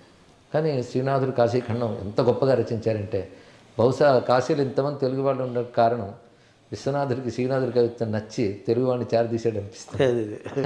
విశ్వనాథ సత్యనారాయణ రామాయణ కలపురుషం ద్వారా రామాయణ పాత్రలన్నీ వాతావరణం తెలుగుదనం చేసినట్టుగా వారణాసిని తెలుగుమయం చేసేసి. అవునండి. అంటే వారణాసి గురించి అనేక మంది పూర్వులు వర్ణించినప్పుడు పురాణాల్లోనూ కావ్యాల్లో వర్ణించిన కాళిదాసాదులు వర్ణించినప్పటికీ కూడా శ్రీనాథుడు వర్ణించిన తీరులో ఉన్న ప్రత్యేకత ఏంటంటారు సార్? శ్రీనాథుడు ఒకవైపు కవిత్వం మరియు భక్తి ఈ రెండు కలిపి కాశీఖండాన్ని అనువదించడం ఆయన ఒక గొప్ప విషయం. అది ఎవరు తెలుగులో చేయలేదు. కాశీఖండం సంస్కృతంలోనే అసలు అయ్యప్పిండం అనే మాట శ్రీనాథుడు పుస్తకం చూసి చెప్పుండరు, సంస్కృత గ్రంథం చూసి చెప్పుంటారనిపిస్తుంది. అయ్యప్పిండమే అది, ఆర్యవాక్ అది. ఎందుకంటే వ్యాసుడి శైలి కాశీఖండంలో ప్రత్యేకంగా ఉంటుంది. ఇక్కడ తాత్విక చింతన చాలా ఉంటుంది కాశీఖండంలో విశేషించి. పైగా అనేక పురాణముల సారంలా కనబడుతుంది. అలాంటి గ్రంథాన్ని ఆయన తెలుగు ప్రబంధంగా తీసుకురావడం చిన్న విషయం కాదు. ఎందుకంటే మూలం కూడా నేను చదివాను కనుక శ్రీనాథుడికి చేతులకి దండం పెట్టాలనిపించింది. అంత అద్భుతంగా కావ్య రూపం తీసుకొచ్చాడు. అంటే మీ తులనాత్మకంగా మీకు ఏమనిపించింది సార్ దానికి దీనికి? మూలం యొక్క హృదయం దెబ్బతినకుండా ఎక్కడ క్లుప్తంగా తీసుకోవాలి, ఎక్కడ విస్తారపరచాలో అని చూపించి చక్కగా రచించారు అంతా కూడా. అంటే మన వ్యాస భారతాన్ని కవిత్రయం చేసినట్టుగా అనుకోవాలా? అలాగే అనుకోవాలి. అయితే కొన్ని విషయాలు ఆయన వదిలిపెట్టారు. పురాణ శైలిలో రచించలేదు, ఆయన కావ్య శైలిలో రచించారు కనుక కావ్యానికి అనుగుణమైన పద్ధతులు స్వీకరించారు. రసవత్తరంగా సన్నివేశాన్ని పండించారు. ఇప్పుడు శృంగార నైషధం కూడా శ్రీహర్షుడి నుంచి తీసుకున్నారు కదా. సో దాన్ని అలాగే తులనాత్మకంగా మీరు చదివారు? చూశానండి. శ్రీహర్షుడిది ఇద్దరికి ఒక కామన్ సామాన్యాంశం ఏంటంటే ఇద్దరు చింతామణి సరస్వతి ఉపాసకులు. బహుశా ఆ ఉపాసన బలం చేతనే శ్రీహర్షుడు చింతామణి సరస్వతి ఉపాసకుడు. అందుకే నైషధం విద్వద్ ఔషధం అంటారు కదా, అది ఆయన గ్రంథం బట్టి వచ్చినటువంటిది. శ్రీనాథుడు కూడా చింతామణి, ఆయన చింతామణి సరస్వతి ఉపాసకుడు తెలుస్తుంది మనకి. ఎందుకంటే అందులో సరస్వతి శ్లోక వర్ణంలో అట్లా కనబడుతుంటుంది. లేకపోతే అంత సిద్ధ కవిత్వం ఎక్కడొస్తుంది? అలాగే శృంగార నైషధాన్ని పేరు పెట్టారు, కానీ చాలా ఉదాత్తమైనటువంటి శృంగారమే రచించారు శ్రీనాథుడు. చాలామందికి తెలియదు ఆ విషయం, కానీ ఉదాత్తంగా రచించారు, అద్భుతంగా చేశారు. శ్రీనాథుడు శృంగారి అనే ఒక అపప్రద దాని విమర్శ లోకంలో ఉంది కదా, ఆయన వర్ణనలో ఉన్న దీనివల్ల దాన్ని మీరు ఎలా చూస్తారు సార్? అది మీరు అన్నారు అపప్రదే అది నిజంగా. ఎందుకంటే శ్రీనాథుడు కవిత్వం చదివితే మాత్రం ఉదాత్తమైనటువంటి కావ్యస్థాయిలో ఉన్న శృంగారం ఉన్నది. అది శ్రీహర్షుడు ఎంత చేశాడో దానికంటే క్లుప్తంగానే చేశాడు ఆయన. అంత స్థాయిలో కూడా చేయలేదు, చాలా ఉదాత్తంగా చేశాడు. అయితే ఆయన శృంగారపరంగా వర్ణన చేస్తారు అనేటువంటిది లోకంలో ఎలా వచ్చిందో తెలియదు, కానీ ఆయన కవిత్వం చదివితే మాత్రం అలాంటివి ఎక్కడా కనబడవు. ఏ కవిత్వం చూసిన హరవిలాసంలో కానీ ఎక్కడ కూడా కనబడవు అలాంటివి. ఇంకా చెప్పాలంటే అవయవాదుల వర్ణ శృంగార వర్ణంలో పోతన గారు ఎక్కువ చేశారు శ్రీనాథుడి గంట. భాగవతం మీరు పరిశీలిస్తే మూలం భాగవతం చూసుకుని కానీ చూస్తే మూలంలో లేనివి కూడా ఆయన కొన్ని తీసుకొచ్చి చేశారు అక్కడ, కానీ శ్రీనాథుడిలో అది కనబడదు. అంటే ఆయన వ్యక్తిగత జీవితంలో చాలా భోగభాగ్యాలు అనుభవించటము, తాను అలా అద్భుతంగా అలంకరించుకోవటము, ఒక రకమైన ఈ జీవనం వల్ల ఆయనకు ఆ పేరు వచ్చింది అనాలా? అది కొంతమేరకు జనప్రతీతలు కొన్ని కల్పనలు కూడా ఉంటాయండి, అవి ప్రామాణిక గాథలు అని చెప్పడానికి లేదు. అదే ఈ విషయంలో ఆ రోజుల్లోనే మన ఆంధ్ర విశ్వవిద్యాలయంలో కొర్లపాటి శ్రీరామూర్తి గారు చాలా పరిశోధన చేసి శ్రీనాథుడి గురించి గొప్పగా రచించారు ఆయన. అది కేవలం ఇప్పుడు పోతన గారు శ్రీనాథుడు బాబా బావమరుదులు అనడం ఇవన్నీ కల్పనలు, దాన్ని తీసుకుని అలా తీసుకొచ్చేశారు. ఈయనేమో భాగవతోత్తముడని, ఆయనేమో లౌకికంగా ఉన్నటువంటి వాడని ఇలాగ తీసుకొచ్చారు, కానీ ఇప్పుడు ప్రామాణికత లేదు. భగవద్భక్తిలో శ్రీనాథుడు పోతన ఒకే స్థాయికి చెందినవారని నా అభిప్రాయం, వైరాగ్యంలో కానీ అన్నింటిలోనూ కూడా. అయితే ఆయనకు రాజాశ్రయం దొరికింది. ఆ రాజులు కూడా ఈయన రాజులను ఆశ్రయించారనికంటే రాజులు ఈయన్ని ఆశ్రయించారు. ఎందుకంటే అవతారికలు మనం చదివినట్లయితే వారిని ప్రార్థించి, అప్పుడు రాజుల సంస్కారం కృష్ణదేవరాయలాగానే సత్కృతి ఉంటే సత్కీర్తి లభిస్తుంది, సద్గతులు లభిస్తాయి, కాబట్టి మా పేరును నువ్వు సత్కృతిని రచించు అని శ్రీనాథుడు వాళ్ళు అని అభ్యర్థించినట్లు అప్పుడు ఆయన రచించినట్లు కనబడుతుంది మనకి. సో ఈయన ఎవరి కోసం వెంపర్లాడలేదు, ఎక్కడే లేదు. వాళ్ళే ఈయన అడిగారు. వాళ్ళ సుకీర్తి కోసం, సత్కీర్తి కోసం ఆ కాలపు రాజులు ప్రభువులు ఈయన కోరగా ఆయనకు నరాంకితం చేసి, పైగా సత్కవిత్వాన్ని పాండిత్యాన్ని గౌరవించే సంస్కారం ఉన్న రాజులు కనుక ఈయనకి కనకాభిషేకాలు చేశారు, బిరుదములు ఇచ్చారు. ఈయన పాండిత్య ప్రతిభ మామూలు కాదు కదా. ఎందుకంటే శ్రీనాథుడు కేవలం కవి మాత్రమే కాకుండా గొప్ప శాస్త్రవేత్త. అందుకే డిండిం భట్టు మొదలైన వారిని ఓడించారంటే శాస్త్రబలంతో ఓడించినటువంటి వాడు ఆయన. అందుకే ఆయనకు అటువంటి సత్కారాలు కూడా లభించాయి. అంటే ఆయన వైభవము వైరాగ్యము రెండింటిని అనుభవించిన వ్యక్తిగా చెప్పాలి కదా. అంటే వైభవం అనేది ప్రారంభం బట్టి వస్తుంది, యోగం సుఖం కానీ దుఃఖం కానీ సంపద కానీ దరిద్రం కానీ వాళ్ళ హృదయం మాత్రం వైరాగ్యంతోనే ఉంటుంది అంత సంపదలో ఉన్నా. అంటే పోతన గారిని శ్రీనాథుడు వచ్చేసరికి ఆయన్ని వైభవము తర్వాత ఇటువంటి ఒక రకమైన ఒక రాజసమైన జీవితం గడిపిన వ్యక్తిగా చూస్తారు. పోతన గారు వచ్చేసరికి కంప్లీట్గా ఆయన పరమ భక్తాగ్రగణిగా భాగవతోత్తముడిగా చూస్తారు కదా. అందులో సందేహం లేదు. మీ ఆలోచన విధానానికి, మీ జీవన విధానానికి, మీ తత్వాన్ని గమనిస్తే మీకు ఎక్కువ పోతన కరెక్ట్ అవ్వాలి కదా యాక్చువల్గా. అందులో సందేహం లేదు. పోతన గారు జీవనశైలి, పోతన గారి సిద్ధాంతం, భాగవత తత్వం అది నా ప్రధానం. కానీ కవితా శైలి, భక్తి ఈ విషయంలో శ్రీనాథుడు కూడా తీసిపోడు అని అంటున్నాను తప్ప, ఇటు త్యాగరాజ స్వామి వారు అక్కడ సంగీత రంగంలో లేదా వాగ్గేయకారులుగా, ఇటు పద్యకవిగా పోతన గారు ఉభయలు కూడా నాకు ప్రధానమైన ఆదర్శం అండి. సరే, పోతనని కూడా ఒక మహాకవిత్వాన్ని సృష్టించాడు, పరమభక్తుడు మహాకవిత్వాన్ని సృష్టించాడు.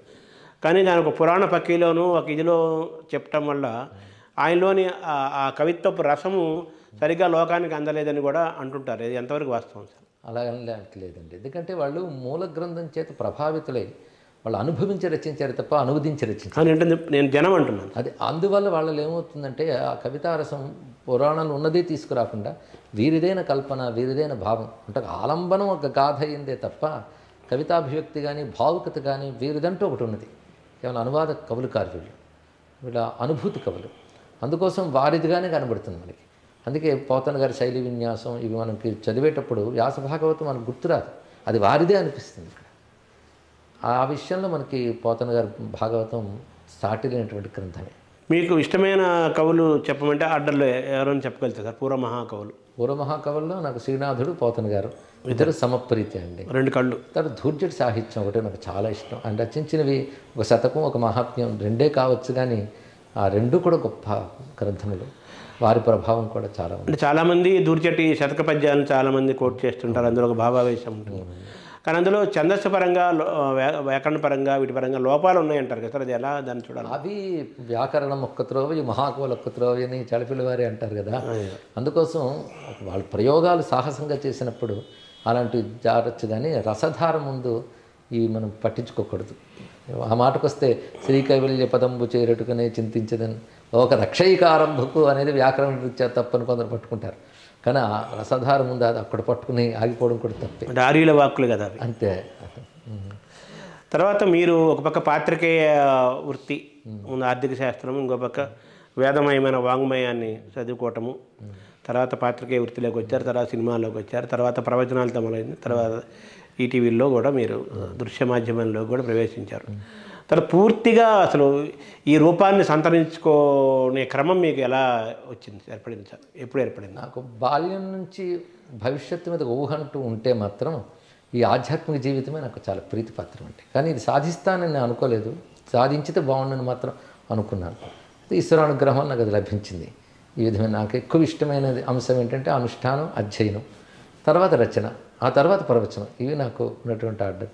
అదృష్టవశాత్తు నాకు ఈ జీవితం లభించడంతో అధ్యయనానికి బోల్డంత అవకాశం, అనుష్ఠానానికి అవకాశం. ఎందుకంటే నాకు అనుష్ఠానం, ఉపాసన అంటారే అది చాలా ప్రీతి. దాని దగ్గర గురువులు కూడా లభించారు, అది అదృష్టం. అది కూడా మద్రాసు రంగంలో సినిమాల్లో ఉన్నప్పుడే లభించారు.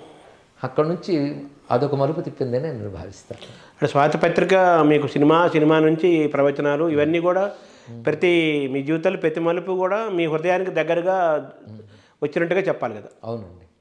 తర్వాత ఇందరు కుర్తాళ పీఠము, శృంగేరి పీఠము, కంచిపీఠము వీళ్ళందరిది కూడా మిమ్మల్ని చాలా ఇష్టపడతారు, చాలా ఆత్మీయంగా భావిస్తారు. వారితో కూడా మీకు చాలా వ్యక్తిగతమైన అనుబంధం ఉంది. వారు ఎలా మీకు ఒక్కొక్కరు ఎలా పరిచయం అయ్యారు, ఎలా జరిగింది? నేను కేవలం రచనలు చేస్తున్న దశలోనే ప్రసాద్ రైకులపతి గారు పరిచయం, తర్వాత వారు కుర్తాళం పీఠాధీశ్వరులు అయ్యారు. ఆ సమయంలోనే నేను సినిమా రంగంలో ఉండేవాడిని, కానీ ఒక మంచి పత్రిక పెట్టాలని కోరిక కలిగింది నాకు. అప్పుడు ఎందుకంటే పాత్రిక అనుభవం పనికొస్తుంది. స్వాతి అనుభవం జీవితంలో ఏ దశ కూడా వ్యర్థం కాదు, అది తర్వాత దశకి పునాది అవుతుంది అనేది నాకు అర్థమైంది. దానివల్ల మంచి ఆ పత్రిక కూడా మన సంప్రదాయం, ఆధ్యాత్మిక విలువలు, భారతీయ విలువలతో పత్రిక పెట్టాలి. అంటే ఆధ్యాత్మికాన్ని నేను అనను, మన సంస్కృతి అంటాను. మన సంస్కృతిలో ఆధ్యాత్మిక ఒక భాగం. దీనితో పాటు ఇటు మన వైద్యశాస్త్రం, యోగ శాస్త్రం చాలా ఉన్నాయి, కళలు, మన ఋషులు ఇచ్చిన కళలు, ఇవన్నీ మన సంస్కృతి. దీనికి సంబంధించిన మంచి పత్రిక ప్రామాణికంగా తెలుగులో ఉండాలి. ఒక విధంగా మనకి కళ్యాణ్ అని పత్రిక ఉంది, గీతా ప్రెస్ వాళ్ళది, భవనస్ ఛానల్ ఉంది. అలా తెలుగులో మంచి పత్రిక ప్రామాణికంగా ఉండాలని నాకు కోరిక కలిగింది. అప్పుడు ఒక మిత్రుడి సహాయంతో నేను పత్రిక స్థాపించడం జరిగింది, అదే ఋషిపీఠం. అప్పుడు నేను ఇంకా పత్రికా రచయిత, సినిమా రచయితగానే ఉన్నాను నేను పత్రిక స్థాపించేటప్పుడు కూడా. అంటే ఋషిపీఠం అంటే అప్పుడు నా ఉద్దేశంలో భారతదేశం ఉద్దేశంతో పెట్టాను తప్ప ఈ పీఠము కాదు, పీఠ స్థాపన కాదు. అంటే ఇది ఋషుల నేల, ఋషుల భూమి అని. పీఠం అంటే వాళ్ళు కదలకుండా ఉన్న ప్రతిష్ఠ చేసుకున్న చోటు అని. ఋషుల పీఠం భారతదేశం, అందుకే మొదటి ఎడిటోరియల్లోనే ఋషిపీఠం అంటే భారతదేశం అనే భావంతో పెట్టుకున్నాను. అయితే ఆ పత్రిక పెట్టినప్పుడు నేను ప్రవచనకర్తగా ఇలాగవుతాను నాకు ఏం తెలియదు. తర్వాత క్రమంగా ప్రవచనకర్తగా అయిన తర్వాత ఇది ఆ పత్రిక అభివృద్ధికి సహకరించింది. ఈ ఋషిపీఠం ప్రసాదరాయ కులపతి గారి చేతుల మీదుగా ప్రారంభమైంది. ప్రారంభం గుంటూరులో చేశామండి. ప్రసాదరాయ కులపతి గారు ప్రధాన అధ్యక్ష స్థానంలో ఉన్నారు. వారి కోరిక మీదుగా అప్పుడు అద్దం కృష్ణమూర్తి గారిని మంచి మంత్రశాస్త్రవేత్త ఉండేవారు, వారి ద్వారా ఆయనే చేయించారు దగ్గరుండి. అది మర్చిపోలేం. 1999లో జరిగిన సన్నివేశం అది. సద్గురు కందుకూరు శివానందమూర్తి గారితో కూడా మీకు పరిచయ భాగ్యం ఏర్పడింది. బాగుందండి. అది ఎలా జరిగింది సార్? అదే నా జీవితంలో వారి అనుగ్రహం చాలా ప్రధానమైనటువంటి అంశం. అందుకే నాకు ప్రధాన గురువు మా నాన్నగారిని చెప్పుకుంటే, నాకు మంత్రశాస్త్రంలో ఉపాసన గురువారు డాక్టర్ పినపాటి వీరభద్ర మహాదేవ్ గారే ఉండేవారు. ఆయన ఒరియా? లేదండి, మన తెలుగువారే. చెన్నైలో ఉండేవారు, కంచిపీఠానికి దగ్గరవారు. కంచి మహాస్వామి వారికి శిష్యులు వారు. వారి ద్వారా మంత్రదీక్ష నాకు వచ్చింది. తర్వాత నాకు అక్కడ ఉండగానే ఒకసారి అక్కడికి మన కందుకూరు శివానందమూర్తి గారు వచ్చారు, వారి దర్శనం చేసుకున్నాను. అది ఏం ప్రభావమో కానీ నేను చెప్పాను వారితో, నీలకంఠ శతకం 108 పద్యాలు రాశానండి అంటే 108 జన్మల కర్మక్షయమైంది నీకు అన్నారు. వారు లోతైనటువంటి అంశాలు వారి మాటల్లో, యోగి కదా, దర్శనం ఉంటుంది. వారు ప్రతి మాట నా హృదయంలో నాకే చెప్పారంటే ప్రభావితం చూపించింది. ఒక విధంగా అనేక పరిస్థితుల్లో వారు స్ఫురిస్తూ ఉంటారు నాకు. వారు కాంచి యతీంద్ర చంద్రశేఖరేంద్ర శాస్త్రి పెద్ద స్వామి వారు, వారు ఉభయులు నాకు ఈ జీవితాన్ని మరిచి తీసుకెళ్తున్నారని భావం. వాళ్ళు ఎప్పుడు స్ఫురణకు వచ్చిన మనసు నిర్మలమైపోతుంది, ఎటువంటి ఆందోళన ఉన్నా. నాకు ముఖ్యంగా శివానందమూర్తి గారి మాటలు, ఆయన నాకు చెప్పినవన్నీ ఒక సందేశాలుగా, మార్గనిర్దేశకాలుగా పనిచేసాయి. అదే నన్ను ఒక విధంగా ఈ ఋషిపీఠం వ్యాప్తికు కానీ, ప్రవచనాలకు కమిట్మెంట్ కానీ, సనాతన ధర్మంపై మరింత నిబద్ధత ఏర్పాటు చేసిన మాత్రం శివానందమూర్తి గారి యొక్క వాంగ్మయం, ఆయన మాటలు. మీ పైన ప్రభావితం చేసిన ఆయన వాక్యాలు ఏంటి? అనేక ముఖ్యంగా ఏంటంటే దేశం గురించి ఆలోచించని చెప్పారు. వ్యక్తిగతంగా కాదు, దేశం, ధర్మం, ఈ రెండు చాలా ప్రధానం, ఈ రెండు విడదీయలేనివి. కనుక ఇప్పుడు దాని బాధ్యత చాలా ఉన్నది. ఈ దేశ ధర్మాల గురించి మనం అంకితమై చేయాల్సిన బాధ్యత ఉందని చెప్పారు ఆయన. అది నాకు ప్రభావితం చూపించింది. అందుకే ఎప్పుడు ఆలోచించినా ఈ దేశం, ధర్మం ఈ రెండు వేరు కావు. వివేకానంద చెప్పినట్టు ఈ దేశం యొక్క ప్రాణశక్తి అంతా సనాతన ధర్మంలో ఉన్నది. అందుకే దాని అభ్యుదయం కోసం కృషి చేయాలి, అది నేటి తరానికి అది అందించాలి అనేటువంటి తపన వారి వల్లనే కలిగింది. అంటే ఆయన బుద్ధుడిని కూడా బౌద్ధం వల్ల హిందూ మతంకి దెబ్బతగిలింది అనే విమర్శ లోకంలో ఉంది, ప్రముఖంగా ఉంది. అయితే శివానందమూర్తి గారు బుద్ధుడిని కూడా ఆయన బాగా అధ్యయనం చేశారు. బుద్ధిజం పట్ల కూడా ఆయనకు ప్రత్యేకమైన గౌరవం ఉంది కదా, అది మీపైన ప్రభావితం చేయలేదు? ఇప్పుడు బౌద్ధం కానీ, జైనం కానీ, భారతదేశం పుట్టిన వీటి వెనకాల మన సనాతన ధర్మం యొక్క వేదాంత భాగం యొక్క ప్రభావం ఉంది. వాళ్ళందులో మన సనాతన ధర్మంలో వేదంలో ఉన్న వేదాంతం, యోగం, ఈ రెండింటినీ బౌద్ధం, జైనం వ్యాప్తి చేశాయి. అంతేగాని అవి వీటి నుంచి వేరు అని అనుకోవడానికి లేదు. వేదంలో ఉన్న కర్మకాండని వాళ్ళు అంగీకరించలేదు, కానీ వేదంలో ఉన్న విచారణాకాండ, యోగకాండని వాళ్ళు స్వీకరించారు. మనం ఆ కోణంలో బౌద్ధంలో ఉన్న మంచితనాన్ని హిందూ ధర్మం స్వీకరించగలిగింది. అంతేగాని బౌద్ధం వైదిక ధర్మానికి విరుద్ధం అనడానికి లేదు. కొన్ని అంశాలు అది ఏకీభవించలేదు కనుక ఆ విషయాలు మనం ఏకీభవించాం. కానీ తీసుకున్నటువంటి విచారణ భాగం, యోగ భాగం మాత్రం మనం స్వీకరిస్తాం. ఎందుకంటే ఇక్కడి నుంచే వెళ్ళింది కనుక. అంటే బుద్ధుడి నుంచి ప్రధానంగా మనం ఏం నేర్చుకోవాలి, ఏం తెలుసుకోవాలి? బుద్ధుడు వేరు, బౌద్ధం వేరండి. ఇక్కడ బుద్ధుడు కేవలం తత్వవేత్త. ఆ తత్వంలో మనకి ఆయన భగవంతుడి అస్తిత్వం గురించి ఉందని కానీ లేదని కానీ చర్చ చేయలేదు. ఆయన కర్మకాండాల విషయంలో ఆయన ఆసక్తి చూపించలేదు, అది ప్రధానంగా చెప్పలేదు. అంతేగాని విచారణకాండ, వైరాగ్యం, ఇవన్నీ ఆయన చెప్పారు. ఇవి మనకి ఉపనిషత్తులోనే వైరాగ్యం గురించి ప్రశస్తి ఏమని ఉంటాయి. కనుక ఉపనిషత్ కాండలో ఉన్న భాగములే బుద్ధుడి సిద్ధాంతంలో కూడా మనకు కనిపిస్తూ ఉంటాయి. అందుక అది హిందూ మతంలో కలిసిపోగలిగింది. అంటే మూలం అదే కదా, హిందూ మతం మూలమే అదే కదా. మూలం అది. చంద్రశేఖరేంద్ర సరస్వతి స్వామికి మీరు ఎలా పరిచయం అయ్యారు, ఎలా జరిగింది సార్? అంటే అందరిలాగే ఆయన పట్ల నాకు అపారమైన గౌరవభావం, సాక్షాత్ శివావతారమైన భావం, శంకరాచార్య పరిపూర్ణ స్వరూపం వారని. అలా నాకు ఊహ తెలిసిన దగ్గర నుంచి వారిపైన ఒక ఆరాధన ఉంది. ఇందాక చెప్పినట్టు నేను చెన్నై రాకముందే, నేను విజయవాడలో ఉన్నప్పుడే శివుడి మీద శివపదాలను చాలా రాశాను. అది ఒకసారి వారికి చూపించి వారి దర్శనం చేసుకోవాలనిపించింది. అప్పటికే వారికి నేను వెళ్ళేటప్పటికి 98 ఏళ్ళు దాటిపోయి. నేను అక్కడి నుంచే వచ్చాను, విజయవాడ నుంచి వచ్చినప్పుడు నేను రచించిన శివపదాల స్క్రిప్ట్ అలా పట్టుకుని క్యూలో నిలబడ్డాను. నేను మ్యాన్యుస్క్రిప్ట్ అది పట్టుకుని నిలబడి ఉన్నాను, పెద్ద క్యూ. అప్పుడు ఆయన మౌనంలో ఉన్నారు, పెద్దవారు అప్పటికే. నాపై ఆయన అనుగ్రహం ప్రసరించింది. ఒక వ్యక్తిని పంపించి అవేంటి ఆ చేతిలో పట్టుకున్నారు, తీసుకురండి అన్నారు. తర్వాత నేను ఆ పుస్తకాలు పంపితే దాని మీద ఆయన విభూది కుంకుమ ప్రసాదం వేసి పంపించారు, అది ఆశీర్వచనం. ఆ తర్వాత నేను అక్కడి నుంచి వచ్చిన తర్వాత వారి గురించి ఒక మంచి వ్యాసం కూడా అప్పుడు పత్రికలో రాయడం జరిగింది. 2 వ్యాసాలు రచించారు. అంటే వారు పరమపదించడానికి ముందు, నిర్యాణం తర్వాత కూడా రాశారు. తర్వాత నుంచి వారు ఒక కనబడకుండానే పరోక్షంగా ప్రేరణ బాగా ఉందనిపిస్తుంటుంది నాకు. అంటే వారి బోధలన్నీ చదువుకున్నాను, అందుకే నా భావాలపై వారి యొక్క సంపూర్ణ ప్రభావం ఉంటుంది. తర్వాత జయేంద్ర సరస్వతి, విజయేంద్ర సరస్వతి వీరితో మీకు కంటిన్యూ అయిందా? తర్వాత కంటిన్యూ అయింది. తర్వాత నీటి వచ్చి ఈ రంగంలోకి వచ్చిన తర్వాత నేను జయేంద్ర సరస్వతి వారిని వారు కలిశాను. వారు నా విని నన్ను ఆదరించి ఒకసారి నేను ఢిల్లీలో ప్రవచనాలు చేస్తున్నప్పుడు స్వామివారు అక్కడ ఉన్నారు, వచ్చి విన్నారు కూడా వారు. తర్వాత కాంచీపురంలోనే నా చేత అమ్మవారి మందిరంలో ప్రవచనం చెప్పించారు. తర్వాత పీఠం దగ్గరకు వచ్చి కూడా చెప్పుకున్నారు. అప్పుడు పెద్ద స్వామివారు నిర్యాణం చెందారు, ఆ సమాధి వద్ద సన్నిధానం వద్ద చెప్పాలని కోరుకున్నారు. అప్పుడు పరమాచార్య గురించి ప్రవచనం చేస్తుంటే అది విన్నారు వారు. విజయేంద్ర సరస్వతి వారిని నన్ను ఆశీర్వదించారు. అది తర్వాత విజయేంద్ర సరస్వతి వారికి కూడా అదే వాత్సల్యం నాకు ఇప్పటికీ ఉందండి.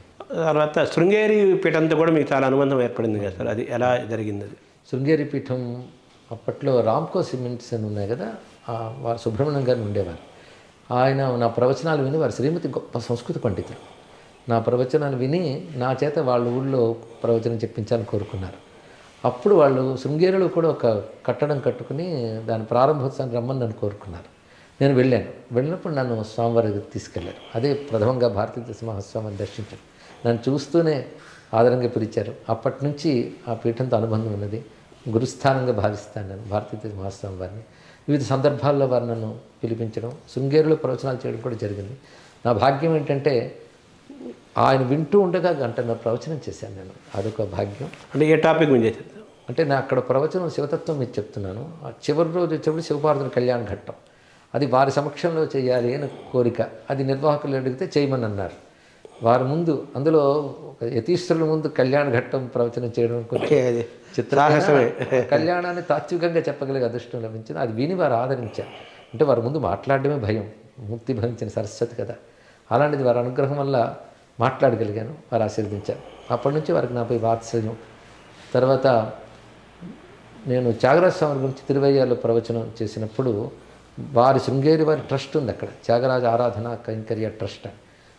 దాని ద్వారా నాకు సత్కారం పంపించారు శృంగేరి నుంచి, భారతీయ త్యాగరాజ సమ్మాన్ ఒక పెద్ద ప్రెస్టీజియస్ అవార్డు, అది ఇప్పించారు. అనేక పర్యాలు శృంగేరి వెళుతూ ఉన్నాను. తర్వాత వారి బోధలు అవి నాకు బాగా ప్రభావం చూపించాయి. అంతేకాదు ఇటీవల భారతీయ దత్త పురస్కారం కూడా నాకు అనుగ్రహించారు వారు. కళ్యాణం అంటే వాళ్ళ దృష్టిలో, పీఠాధిపతుల దృష్టిలో లోక కళ్యాణమే కదా. శివపార్వతులు అంటే ఈశ్వరుడు ఆత్మస్వరూపుడు, పార్వతీదేవి బుద్ధి స్వరూపం, తాత్వికంగా లోపల సమన్వయం ఉంటుంది, బయటకు కదలాగున్నా. తర్వాత బ్రహ్మానందం గారితో కూడా మీకు బాగా అనుబంధం ఉంది. ఏదో సందర్భంలో ఆయన మాట్లాడుతూ మీ గురించి ఒక గొప్ప మాట అన్నారు. ఆయన కడిగిన ముత్యము అన్నారు ఆయన. అది మీకు బ్రహ్మానందం గారితో ఎలా సార్ అనుబంధం? సినిమా రంగంలో ఉన్నప్పుడు మంచి మంచి సహృదయులతో స్నేహం ఉందండి. ముఖ్యంగా సిరివెన్నెల సీతారామ శాస్త్రి గారు వివిధ అన్నగారులాగే అలాగిద్దరం కలుసుకునే మాట్లాడేవాళ్ళం. సాహిత్య చర్చ, తాత్విక చర్చలు ఉండేవి. మంచి సాహిత్య వాతావరణం ఉంది. మంచి మంచి కవులు ఉన్నారు అప్పుడు, వారితో మాట్లాడుకోవడం. అదేవిధంగా తనికెళ్ళ భరణి గారు మంచి సాహితీవేత్త. అప్పుడు బ్రహ్మానందం గారు కూడా నాకు పరిచయం. బ్రహ్మానందం గారు కూడా మంచి సాహిత్యవేత్త, చదువుకున్నారు కదా తెలుగు బాగా. అప్పట్లో నేను మొట్టమొదటి శివపదం పుస్తకంగా తెనాలి ద్వారా వేయించారు మొదటిగా. అప్పటి నుంచి మాకు స్నేహం ఉందండి. తర్వాత కూడా నేను ఎప్పుడు నా ప్రవచనాలను చూస్తూ ఉంటాను. ఒకసారి ఫోన్లో చెప్పారు, చాలా సంతోషం. వారితో స్నేహం కొనసాగుతూ వారు, భరణి గారు వీళ్ళందరూ. వేటూరి గారితో మీకు పరిచయం ఎప్పుడు? బాగుందండి. సినిమా రంగంలోకి వెళ్ళాక వేటూరు గారిని చూడాలని తహతహలాడాను. ఎందుకంటే ఆయన సాహిత్య దిగ్గజం సినిమా రంగంలో, అపూర్వమైన కవి. ఆ సినిమా రంగంలో ఆకర్షించడానికి కారణం ఈ కవులు. గొప్ప కవి ఆయన. ఆయన వెళితే నాకు చాలా ఆనందంగా పలకరించి ఆదరించారు. దాని తర్వాత వారితో అనేక సందర్భాలు మాట్లాడాను. ముఖ్యంగా నేను ప్రవచనాలు చేస్తున్న కాలంలో విశాఖపట్నంలో ఆయనకి స్వర్ణ కంకణం తొడిగారు సంస్థ వాళ్ళు, నా చేతితో చేయించారు. అప్పుడు ఇంకా దగ్గరగా ఉన్నాం. ఇది మర్చిపోలేని అనుభూతి.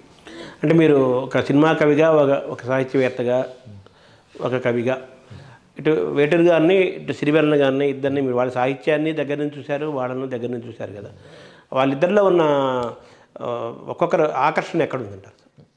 ఎవరి శైలి వారిదే అయినప్పటికీ కూడా వేటూరు గారి పాట చాలా అలవోక వచ్చేస్తుంటుంది, హాయిగా ఉంటుంది. మన వీరి సిరివెన్నెల వారిది గంభీరంగా తీసుకొస్తారు. ఒక్కొక్కటి ఒక కవిత్వాన్ని దట్టిస్తారు దాంట్లో. అందుకు కొన్ని పాటలు అయితే పాటే కావ్యంలాగా రచించినవి చాలా ఉన్నాయి. వేటూరు వారు ఒక మాట విసిరారంటేనే ఒక పెద్ద వాక్యంలో ఉంటుంది. నీ మౌనమే దశోపనిషత్తులే ఇలవెలయ అన్నారు. ఎంత లోతైనటువంటి మాట. ఇలాంటి మామూలు పాటల్లో కూడా చాలా గొప్పగా చూపిస్తారు ఆయన. పూర్వ ప్రబంధ కవి శైలి కూడా చూపిస్తారు. ఆయన కూడా విశ్వనాథకి పరమభక్తుడు కదా. అవును, వేటూరి గారు కూడా ప్రాచీన కవులందరివి కూడా బాగా అధ్యయనం చేసిన వారు. విశ్వనాథన్ గారు అంటే ఆయనకు చాలా ప్రీతి. తర్వాత ఈ పీఠాధిపతిగా మీరు ఏమైనా భవిష్యత్తులో మారే ఏమైనా అవకాశం ఉంటుంది? అలాంటివి ఏం లేదండి. ఇప్పుడు చేస్తున్నది కొనసాగితే అదే చాలు. అంటే ఇప్పుడు శివానందమూర్తి గారు మరి ఆయన్ని కూడా కాషాయం ధరించని కర్మయోగి అని, అంటే మామూలుగా ఆయన ఒక పీఠాధిపతి అని ఆయన తను తాను భావించకపోయినా, ఆ రూపం ఆయన సంతరించుకోకపోయినా, ఆయన నడిచిన మార్గం అటువంటి మార్గమే కదా. సో అటువంటి మీకు ఆయన అటువంటి ప్రేరణ ఏమైనా ఉందా? ప్రభావం ప్రేరణగా లేదు కానీ కేవలం భగవద్ ఉన్ముఖంగా ప్రయాణించడమే జీవితం అని నా తాలూకు అభిప్రాయం. భగవద్ అభిముఖంగా ప్రయాణిస్తూ ఉండాలి. మన లక్ష్యం భగవత్పాదాలే కనుక అక్కడ ప్రయాణిస్తున్నాం కనుక ప్రతి అడుగు అటువైపే వెళుతున్నప్పుడు జాగ్రత్తగా ఇప్పుడు ధర్మము, భక్తి, తత్వచింతన ఈ మూడు ప్రధానం. ఆ మూడింటితో నేను ప్రయాణం చేస్తున్నాను. అంటే మీ ఇష్టదైవంగా చెప్పాలంటే ఎవరు చెప్పాలి? అంటే అద్వైత సిద్ధాంతంలో పరమాత్మ విషయంపై ప్రగాఢమైన అభిప్రాయం ఉంటుంది. సచ్చిదానంద స్వరూపుడు పరబ్రహ్మ ఉపాసకుల కార్యం కోసం బహురూపాలు ధరిస్తాడు.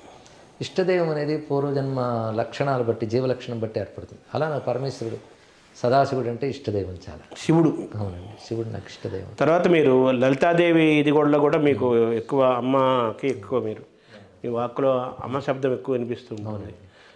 పక్క ఆంజనేయ స్వామి ఇది కూడా మీకు అనిపిస్తుంటుంది. ఇందరి దేవతల ఆకర్షణల మధ్య మీరు కొట్టుమిట్టట్లేదా? లేదండి, ఎందుకంటే మన సంస్కృతిలో పరతత్వం ఒక్కటే, సచ్చిదానంద బ్రహ్మం. అందుకే ఉపాసకానాం కార్యార్థం బ్రహ్మణో రూపకల్పన అన్నట్లుగా ఒకే పరబ్రహ్మం ఉపాసకుల కోసం బహురూపాలు ధరిస్తుంది. అందుకే నేను ప్రధానంగా శివభక్తుడైన రాముడన్నా కరిగిపోతా, కృష్ణుడన్నా తన్మయుడిని అవుతాను. అదేవిధంగా మన సనాతన ధర్మంలో వేదం ప్రతిపాదించిన దేవతలందరి పట్ల నాకు భక్తి ఉన్నదండి. ఒకే స్పందన లభిస్తుంది వారి గురించి తలుచుకుంటే. సబ్కా మాలిక్ ఏక్ హై అన్నట్టు. అవునండి, మన సహజంగా మన తత్వచింతనే అది కదా. ఇది మన సంప్రదాయ మార్గమే. వ్యాసుడు, శంకర భగవత్పాదులు వారందరూ ఈ మార్గంలో వెళ్ళిన వారే. అయితే ప్రధానంగా నాకు శ్రీ విద్యలో ప్రవేశం వచ్చిన తర్వాత అమ్మవారి ఆరాధన. నాకు చిన్నప్పటి నుంచి అమ్మ అంటే చాలా భక్తి. శివుడు శక్తి వేరనే భావన నాకు లేదు. శివశక్తి ఐక్య రూపమే. అందుకే కొందరు అంటారు నువ్వు శాక్తేయులో శైవులు అని. శివశాక్తేయులు ఉంటాను. ఇప్పుడు మీరు ఇందాక చెప్పుకుంటూ వచ్చారు ఈ సంస్కృత భాషుడు అవన్నీ, తర్వాత మన శ్రీహర్షుడు చెప్పుకుంటూ వచ్చారు కదా, మురారి, ఇలా తర్వాత ఆదిశంకరాచార్యుల్ని మీరు ఎలా చూడాలి? ఆయన్ని మనం మహాకవిగా చూడాలా, మహర్షిగా చూడాలా, శివుడిగా చూడాలా, ఎలా చూడాలి? వేయి పడగల విశ్వనాథ్ వరకు మాట అంటారు, ఆదిశంకరులు మించిన కవి లేరని. అది నిజమే, గొప్ప కవి ఆయన. అయినప్పటికీ దాన్ని మించి తత్వవేత్త ఆయన. కవిత్వం పైది తత్వం. తత్వవేత్తగా నా శిఖరం అందుకున్న తర్వాత తత్వవేత్తగానే మనందరం చూస్తున్నాం. కనుక ఆయన గొప్ప కవి, గొప్ప తత్వవేత్త. పైగా తత్వాన్ని కవిత్వంలో చూపిస్తారు, కవిత్వాన్ని తత్వంగా ఆవిష్కరిస్తారు. అందుకే ఆదిశంకరుల ప్రభావం ఇటు వాంగ్మయంపై, తత్వచింతనపై, రెండిపై ఉంటుంది మనకి. ఆదిశంకరులు అనగానే ఒక ఆవేశం వస్తుంది మాకు. ఆయన గురువు, సంపూర్ణమైన గురువు, జగద్గురువు. జగద్గురువే. కవిగా చూడాలంటే ఆయన ఎలా చూడాలంటే? కవిగా చూడాలంటే ఆయన కనకధార స్తోత్రం మొదలుకొని ప్రతి దాంట్లో ఆ కవితారూపమైన అభివ్యక్తి ఉంటుంది. కవిత్వానికి ప్రధానం రసం, వాక్యం రసాత్మకం, కావ్యం. ఆ రసానుభూతి కలిగించే ఔచిత్యవంతమైన శబ్దాలు గొప్ప కవిత్వం అవుతుంది. ఆ దృష్టికోణంలో చూస్తే ఆయన కనకధార స్తోత్రం కానివ్వండి, చిన్నప్పుడు చదివిన స్తోత్రం, 5-6 ఏళ్ల వయసు, దానిలో కానివ్వండి, భవానీ భుజంగంలో కానివ్వండి, ఇంకా సౌందర్యలహరి, శివానందలహరి ఇవి చెప్పక్కర్లేదు. ఇంకా దక్షిణామూర్తి స్తోత్రం అన్ని తత్వగంభీరంగా రచించారు. పైగా సంగీతాత్మకమైన పదములతో ఉంటాయి వారు. వింటూ ఉంటే నితాంతకాంతదంతకాంతి మంతకాంతకాత్మజం అంటూ. కనుక అటు శబ్దాలంకార అర్థాలంకారాలతో కూడాను పుష్టి కలిగిన కవి ఆయన. అందులో ఆయనలో ఒక మహాకవి, ఒక మహావాగ్గేయ స్వరూపం కూడా ఉందని మనం అంతే చెప్పాలి, సందేహం లేదు. అందుకే కానీ ఇప్పటికీ కూడా ప్రపంచవ్యాప్తంగా ఆయన శ్లోకాలు రానివాళ్ళు లేరు.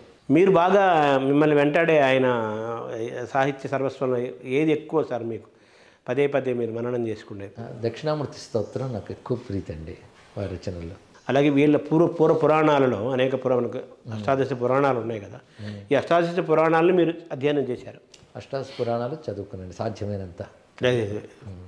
వాటిలో మీకు బాగా ఎక్కువ కృషి ఎక్కడ జరిగింది? అంటే పురాణములు 18 అనే ఒక విభాగం అనుకున్నా పురాణం మేమంతా కలిపి ఒకటే అనేది ప్రధానమైనటువంటి లక్షణం నాకు అర్థమైంది. దేనికది గొప్పదైనప్పటికి కూడా పురాణాల్లో విశేషించి స్కాందం మొదలైనవి ఎన్నో విస్తారమైన అంశాలు మనకు చెప్తూ ఉంటాయి. విష్ణు పురాణం ఒకటి చాలా విశేషంగా నాకు నచ్చుతుంది. విష్ణు పురాణం చాలా విస్తారంగా. మార్కండేయ పురాణం అత్యద్భుతమైనటువంటి కథలు నేటి కాలానికి కూడా పనికొచ్చి ఉంటాయి. ఈ రెండు చాలా విశేషంగా అనిపిస్తాయి. అనేక మహాకావ్యాలు అక్కడి నుంచే పుట్టుకుంటూ వచ్చాయి కదా. అవునండి. పురాణమయం మన భారతదేశంలో విడదీయలేని ప్రభావం చూపించింది. ఋషులు ఇప్పటికీ ఉన్న, ఎందుకంటే కల్పాంతంలో ఉండే ఋషులు కూడా ఉంటారు, మళ్ళీ కల్పాదిలో తిరిగి వచ్చే వశిష్ఠాది మహర్షులు కూడా ఉంటారు. నేటికి భారతదేశంలో లెక్కలేనంత మహర్షులు ఉన్నారు. మార్కండేయాది ఋషులు, అగస్త్య మహర్షి వీరు ఇప్పటికీ ఉన్నారు, అందులో సందేహం లేదు. అంటే ఈ ఋషిపీఠం అనే శబ్దం అది శాశ్వతమైన శబ్దం, కాలాతీతమైంది. అవునండి. ఋషి దర్శనాత్ అని తపశ్శక్తి చేత అతీంద్రియ దృష్టితో వాళ్ళు ఏ సత్యాలు గోచరిస్తాయో వాటిని మనకు ఆవిష్కరిస్తారు వాళ్ళు ఋషులు. ఆ ఋషులు ఇచ్చిన సంస్కృతే మన సంస్కృతి. అందుకే మన సంస్కృతి ఆర్ష సంస్కృతి అని పేరు. వేదం, పురాణం, ఇతిహాసం ఇవన్నీ కూడా ఋషులు దర్శించి ఇచ్చినటువంటి వాంగ్మయం. మన ధర్మం అంతటికి పేరే ఋషి ధర్మం, అదే ఆర్షధర్మం. అలాంటి ఋషుల భూమి కనుక ఇది ఋషిపీఠం. 2 రకాల పరాయి దాడుల వల్ల మనకి ఉన్న గ్రంథాలు అసలు తగలబెట్టారు, గ్రంథాలయాలు ధ్వంసం చేశారు. ముఖ్యం ఈ ధర్మాన్ని రూపమాపాలను వాళ్ళు చేసిన అకృత్యాలు మనం చాలా కోల్పోయి, తర్వాత మన ధర్మంలో మనం బ్రతకడం కూడా కష్టమైన కాలాన్ని వాళ్ళు సృష్టించారు.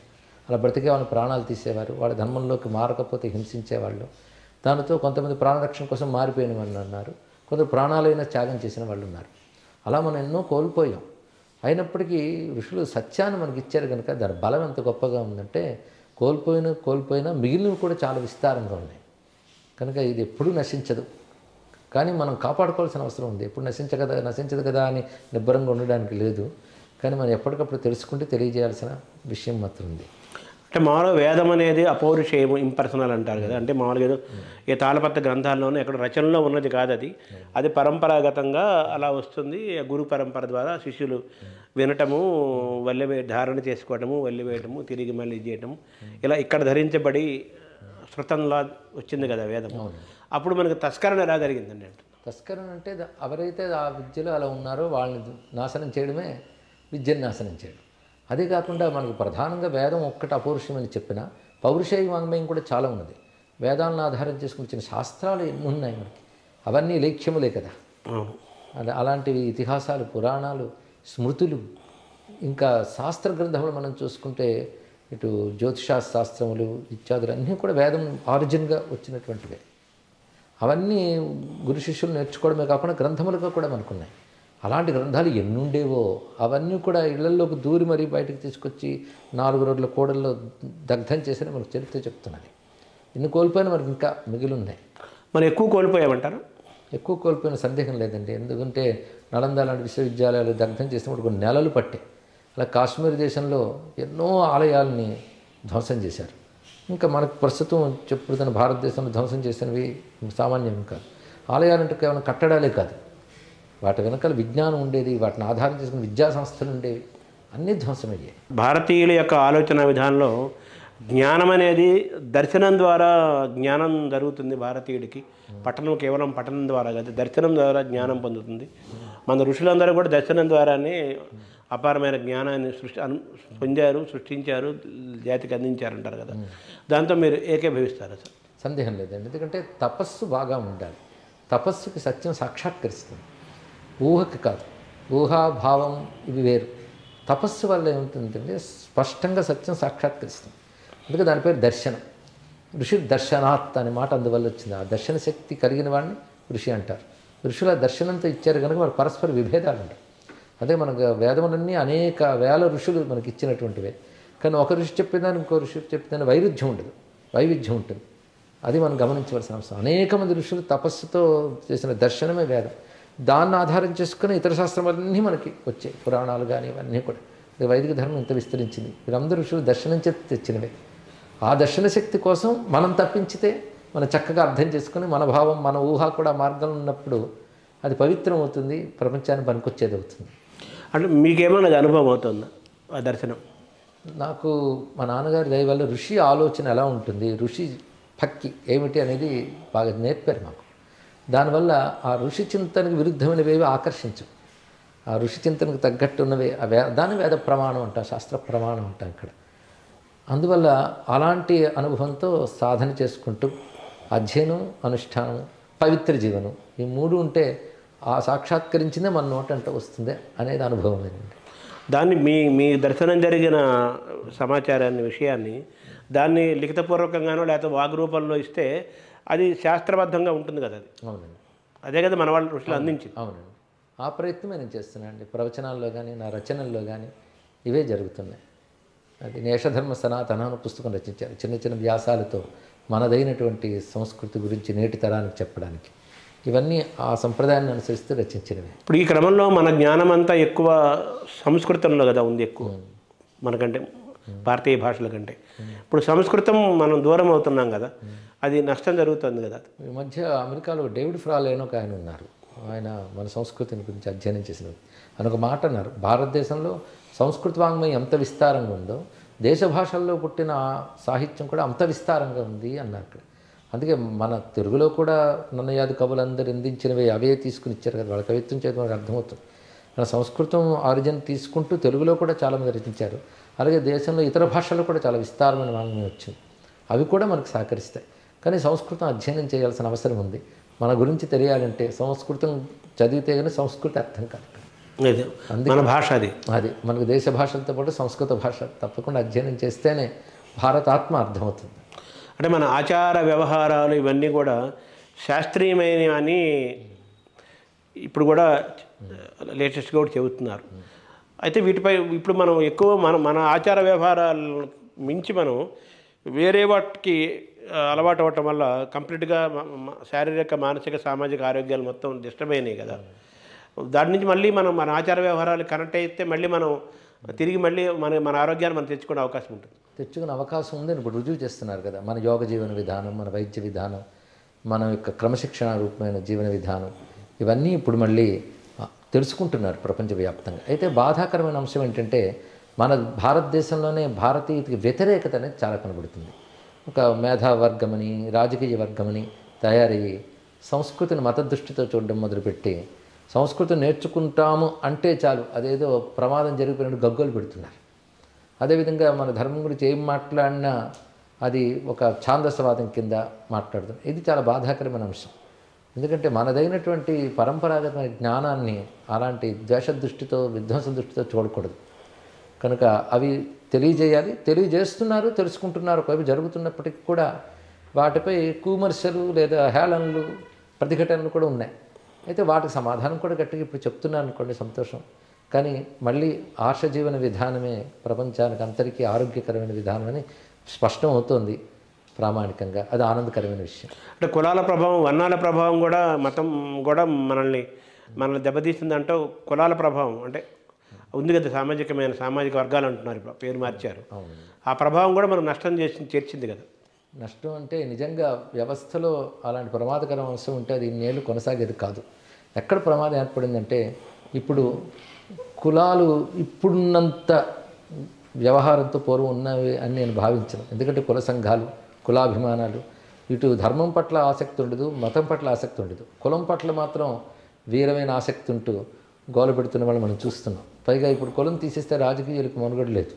అందుకే వీళ్ళు కులం కాపాడుతూనే ఓట్ బ్యాంక్ పాలిటిక్స్. కానీ సనాతన ధర్మంలో ఉన్న కుల వ్యవస్థ వేరు, ఇప్పుడున్నటువంటి ఈ కుల సంఘాల కుల వ్యవస్థ వేరు. సనాతన ధర్మంలో శ్రమ విభజన, ఏ నాగరిక సమాజంలోనైనా శ్రమ విభజనలు ఉంటాయి. ఆ రూపమైన విభాగమే తప్ప ఎక్కువ తక్కువ లేవు. దేని స్థానం దానిది, వర్ణ వ్యవస్థ. అది దేని స్థానం దానిది, ఒకరినొకరు గౌరవించుకోవడం. ఏ సమాజంలోనైనా విభాగం తప్పదు. ఆ విభాగం ఇక్కడ వర్ణ అనే పేరుతో ఉన్నది తప్ప ఇది సామాజికంగా ఎటువంటి హాని కలిగించేది కాదు. అయితే తర్వాత విదేశీయుల ప్రభావం, ఆలోచన ధోరణిలో మార్పులు, వ్యక్తి స్వార్థం ఇవి ప్రవేశించిన తర్వాత ఎక్కువ తక్కువలు ప్రవేశించే తప్ప ఇది నిజానికి కులరహిత సమాజంలో చాలా బాగుంటుంది కూడా. కానీ ఏది అది ఎవరు సాగనిస్తారు చెప్పండి? ముఖ్యంగా రాజకీయ నాయకులు గెలవాలంటే అది పెద్ద అడ్డంకి కులరహితం అయితే. ఓట్ బ్యాంక్ కదా అంతే. అందుకోసం ఇప్పుడు ఒకానొక కుహన వ్యవస్థ ఉంది తప్ప అసలు స్వరూపం లేదు. అసలు స్వరూపంలో అందరూ ఆత్మీయులే. మార్పు రావడానికి మీలాంటి వాళ్ళ యొక్క పాత్ర చాలా ముఖ్యం కదా. అవునండి. మనుషుల్లో అంటే భారతీయతకి ఎంత దగ్గర అయ్యే కొద్దీ, హిందూ సనాతన ధర్మానికి దగ్గర అయ్యే కొద్దీ, భారతీయమైన ఆలోచన ఆత్మకు దగ్గర అయ్యే కొద్దీ ఇటువంటి వాడికి దూరం అయ్యే అవకాశం ఉంది కదా. అవునండి. అది మనకి కొన్ని శతాబ్దాల నుంచి మహాత్ములు చేస్తూనే ఉన్నారు. రామకృష్ణ పరమహంస ఆయన ప్రభావం చేసి స్వామి వివేకానంద లాంటి వాళ్ళందరూ, సనాతన ధర్మాన్ని ప్రతిష్ఠ చేసిన మహాత్ములందరూ ఈ కోణంలోనే ఆలోచించి హైందవ జాతిని ఐక్యం చేసినటువంటి వారే. ఆ కోవలో మాట్లాడుతున్న వాళ్ళందరూ అవన్నీ చేయగలరు. అంటే మీరు మన ఋషిపీఠం రాసే సంపాదకీయాల్లో కానీ అప్పుడప్పుడు మీరు చేసే ప్రవచనాల్లో కానీ హిందూ ధర్మం పట్ల మీరు భయంతో ఉన్నారా? ఎలా ఉన్నారు? అంటే భయం లేదు కానీ జాగ్రత్త పడాల్సిన అవసరం మాత్రం ఉంది. ఎందుకంటే ఎక్కువ మనకు ప్రమాదం అంటే నిర్లక్ష్యం, ఉదాసీనత. ఈ రెండే మనకు ఎక్కువ ప్రమాదం. ఆ రెండింటి నుంచి బయటపడి ముందుగా మన ధర్మంపై గౌరవం ఏర్పడాలి. ఇది నాది అనే ఫీల్ ముందు కలగాలి. తర్వాత రక్షించుకోవాలనే భావం కలగాలి. ఈ రెండు పరిజ్ఞానం తర్వాత, ముందు నాది అనే భావం, రక్షించుకోవాలనే భావం, ఈ రెండు ఏర్పడితే పరిజ్ఞానం తర్వాత వస్తుంది. అది ప్రతి ఒక్కరికి కలిగించాలని తాపత్రయం. ఎందుకంటే తన ధర్మంపై గౌరవం లేని వాళ్ళు ఎవరైనా ఉంటే ఎక్కువ సంఖ్యలో హిందూ ధర్మంలోనే ఉన్నారు, ఇంకెక్కడా లేరు. అంటే ధర్మం అంటే అది జీవన విధానం అనాలా? అంతే. ధర్మం అంటే ఆలోచన విధానం, జీవన విధానం. మనదైన భారతీయ జీవన విధానానికి ఎంత శాతంలో మనం ఉన్నాం ఇప్పుడు? చాలా దూరం అయిపోయామని చెప్పడంలో సందేహం లేదండి. కానీ మళ్ళీ ఇటీవల కాలంలో చాలామంది దాంతో అనుసంధానింపబడుతున్నారు. అది సంతోషకరమైన విషయం. సార్, తర్వాత మీకు మంత్రోపాసన ఎప్పుడు మీకు మొదలైంది? మామూలు సాధారణంగా మీకు తెలిసిందే, మనకు ఉపనయన సంస్కారంతో తండ్రి మంత్రం ఇస్తారు. ఇప్పుడు నాన్నగారే నాకు కొన్ని మంత్రాల ద్వారా చేశారు. తర్వాత నాకు సద్గురువుని ఆశ్రయించి శ్రీ విద్య తీసుకోవాలని ఆసక్తి ఉండేది. అది నాకు ఇందాక చెప్పిన మద్రాసులో తీరింది. వారి ద్వారా నేను విద్యలన్నీ స్వీకరించడం జరిగింది. అక్కడి నుంచి ఉపాసన మార్గంలో ఉంటూ, అది కూడా అంతర్ముఖ దృష్టితో కూడిన ఉపాసన మార్గమే నేను స్వీకరించాను. అంటే రమణ మహర్షి లాంటి వాళ్ళు మౌనాన్ని ఎందుకు ఆశ్రయించారు సార్? అదేనండి. అంటే లోకానికి ఇప్పుడు మీరు చెప్తున్నారు, మీరు చెప్పడం వల్ల చాలామంది తెలుస్తోంది, భారతీయత తెలుస్తోంది. అన్ని తరాల వాళ్ళు, అన్ని జనరేషన్స్ వాళ్ళు కనెక్ట్ అవుతున్నారు, తెలుసుకుంటున్నారు. అటువంటి జ్ఞానులు మౌనాన్ని ఎందుకు ఆశ్రయించారు రమణ మహర్షి? మౌనం అంటే జ్ఞానం అని అర్థం అండి. మౌనం అనే పదానికి జ్ఞానం అని అర్థం. అయితే మహాత్ములు ఆయన మౌనంలో ఉండుంటే రమణ మహర్షి మనకు తెలిసేవారు కాదు. ఆయన సిద్ధులై మౌనంలో ఉన్నారు, కానీ ఆయన మౌనం వదిలి మాట్లాడితేనే మనకు తెలిసారు. అది ఆ మౌనానికి వ్యాఖ్యానమే వారి మాట. అదే మౌనం అంటే మాట్లాడకుండా ఉండడం అని కాకుండా ఒక భగవద్ అనుభవంతో, బ్రహ్మానుభవంతో ఉండడమే మౌనం. అలాంటి మహాత్ములకి కారుణ్యం అనేది ఉంటుంది, ఈశ్వర ప్రేరణ ఉంటుంది. ఆ ఈశ్వర ప్రేరణ వచ్చినప్పుడు వారు మాట్లాడతారు, నిలబడతారు. కనుక వారి ఉనికి, వారి మాట రెండూ కూడా మనకు ప్రభావం చూపిస్తాయి. అయితే ఎందరో మౌనులు ఈ దేశంలో ఉన్నారు. కొందరు తెలియబడతారు బయటికి. రమణుల వారు మనకు తెలియబడ్డారు. తెలియబడిన మౌనులు ఎందరు ఉన్నారు. అందుకే మౌనం అంటే పరిపూర్ణమైన బ్రహ్మానుభవమే మౌనం. అంటే సుమారుగా కొంచెం అటు ఇటు కాలంలోనే, అటే పీరియడ్ ఆల్మోస్ట్ సమకాలీకులే. అటుపక్క ఉత్తరాంధ్ర ప్రాంతంలో కావ్యకంఠ వాసిష్ఠ గణపతిముని, అటు నర్సరాపేట పలనాడు ప్రాంతంలో బెల్లంకొండ రామరాయ కవీంద్రుడు, వీళ్ళంతా ఉన్నారు. వీరి సాహిత్యం కూడా లోకానికి అందాల్సిన అవసరం ఉంది. సంస్కృత వాంగ్మయంలో ఉన్నాయి వాళ్ళ రచనలన్నీ కూడా. అవి ఎప్పుడైనా మీరు మీ దృష్టికి వచ్చాయి? తప్పకుండా. నేను అందుకే నా ప్రవచనాల్లో కేవలం సాధారణంగా చెప్పే రామాయణ భారత భాగవతాలు మాత్రమే కాకుండా అరుదైన గ్రంథాలను నేను తీసుకొస్తున్నాను. కావ్యకంఠ గణపతి గారి ఉమాశాస్త్రం 1000 శ్లోకాలకు నేను ప్రవచనం చేశాను. అలాగే నారాయణ భట్టాత్రి కేరళలో సంస్కృతంలో నారాయణీని రచించారు, దానిపై ప్రవచనం చేశాను. మయూరుని సూర్యశతకంపై మాట్లాడాను. ఇలాగ మనవైన అరుదైన గ్రంథాన్ని కూడా తీసుకొస్తున్నాను. బెల్లంకొండ రామరాయ కవి గారు ఆయన అద్వైత తత్వవేత్త, ఆయన సంస్కృతం రచించిన భాష్య గ్రంథాలు, వీటి గురించి కూడా నా ప్రవచనాలు చెప్తుంటాను. అప్పయ్య దీక్షితులు మహానుభావులు సంస్కృత కవి, వారి రచనలు కూడా నేను చెప్తుంటాను. అరుదైన ఇటువంటివి మన వాళ్ళకి తెలియాలనే ఉద్దేశంతో వాటిని మన ఏదైన భాషలో చెప్తూ ఉన్నానండి. అంటే ఋషిపీఠం భవిష్యత్తు నిర్మాణం ఏంటి సార్? అంటే ఋషిపీఠం ఇప్పుడు ఇంతగా రావడమే నాకు అనూహ్యం. కేవలం పత్రిక నడిస్తే చాలు అనుకున్నాను. పెద్ద విస్తారమైన సంస్థగా అది మారింది. దాన్ని బట్టి ధార్మిక సేవా కార్యక్రమాలన్నీ చేస్తున్నాను. ఋషిపీఠం ఏర్పరిచిన తర్వాత నా ప్రతి ప్రవచనం, ప్రతి రచన దాని ఆధ్వర్యంలోకి వెళతాయి. దాని నుంచి వచ్చే ప్రతి అంశము ధార్మిక సేవా కార్యక్రమాలకు వినియోగిస్తున్నాను. ఋషిపీఠం ధార్మిక సేవా సంస్థగా విస్తరించింది. ప్రపంచవ్యాప్తంగా దీనికి ఆదరణ ఉంది. ఋషిపీఠం ద్వారా మేము విద్యాభ్యాసం కూడా చేస్తున్నాం. సంస్కృతం ఒకటి, అలాగే పిల్లలకి మన సంస్కృతికి ఒక పద్ధతిగా ప్రణాళిక పాఠాలు నేర్పడం ఒకటి. దాన్ని ఇప్పుడు ఆధునిక సాంకేతిక విజ్ఞానంతో కొన్ని కోర్సులు ఏర్పాటు చేశాం. ఒకవైపు సంస్కృత విద్యాభ్యాసం మాత్రమే కాకుండా సంస్కృతి అభ్యాసం కూడా. దానికి ధృవజ్ఞానం అని, గురుభ్యో నమః అని పాఠాలుగా పనిచేసి భగవద్గీత అధ్యయన కోర్సులు కూడా పెట్టాం. సిలబస్ తయారు చేసి ఋషి విద్యాభ్యాసం మనకు వింగ్ ఒకటి ఋషిపీఠంలో ఏర్పాటు చేశాను. అంటే ఏదైనా ఇంకా విస్తరణ చేస్తున్నారు. ఉంది ఒక గొప్ప విద్యా సంస్థగా ఋషిపీఠం ఎదగాలని నా కోరిక. దానికి సంబంధమైన ప్రయత్నాలు జరుగుతున్నాయి. క్రమక్రమంగా అవి పరిపూర్ణం అవుతాయని ఆశ ఉంది. అంటే మరి ఇందాక మీరు మాట్లాడుతూ ఒకప్పుడు నలంద లాంటి విశ్వవిద్యాలయాలు ఉండేవి. వాటిలో చాలా గొప్ప గొప్ప అపారమైన జ్ఞాన సంపద ఉండేది. గొప్ప గొప్ప జ్ఞానులు తయారయ్యేవాళ్ళు. ఇతర దేశాల నుంచి వచ్చి కూడా జ్ఞానాన్ని పొంది వెళ్ళేవాళ్ళు అన్నారు కదా. అటువంటి రావాల్సిన అవసరం ఉందని చాలామంది భావిస్తున్నారు కదా. సో ఋషిపీఠం అక్కడ ఏమైనా కనెక్ట్ అవుతుందా? ఇప్పుడు దానికే అడుగులు వేస్తున్నామండి. అవి చిన్న చిన్నగా మొదలుపెట్టాను. నాకు కూడా పెద్ద విద్యా సంస్థగా దీన్ని విస్తరింపజేయాలని ఉన్నది. అయితే ప్రస్తుత దేశకాల పరిస్థితుల్లో ప్రతికూలతలు చాలా ఉన్నాయి ధర్మ విషయంలో, మీకు తెలిసినటువంటివి. వాటిని మనం సానుకూలపరుచుకుంటూ చేయాలి. తప్పకుండా ఒక విద్యా సంస్థలు అవసరం.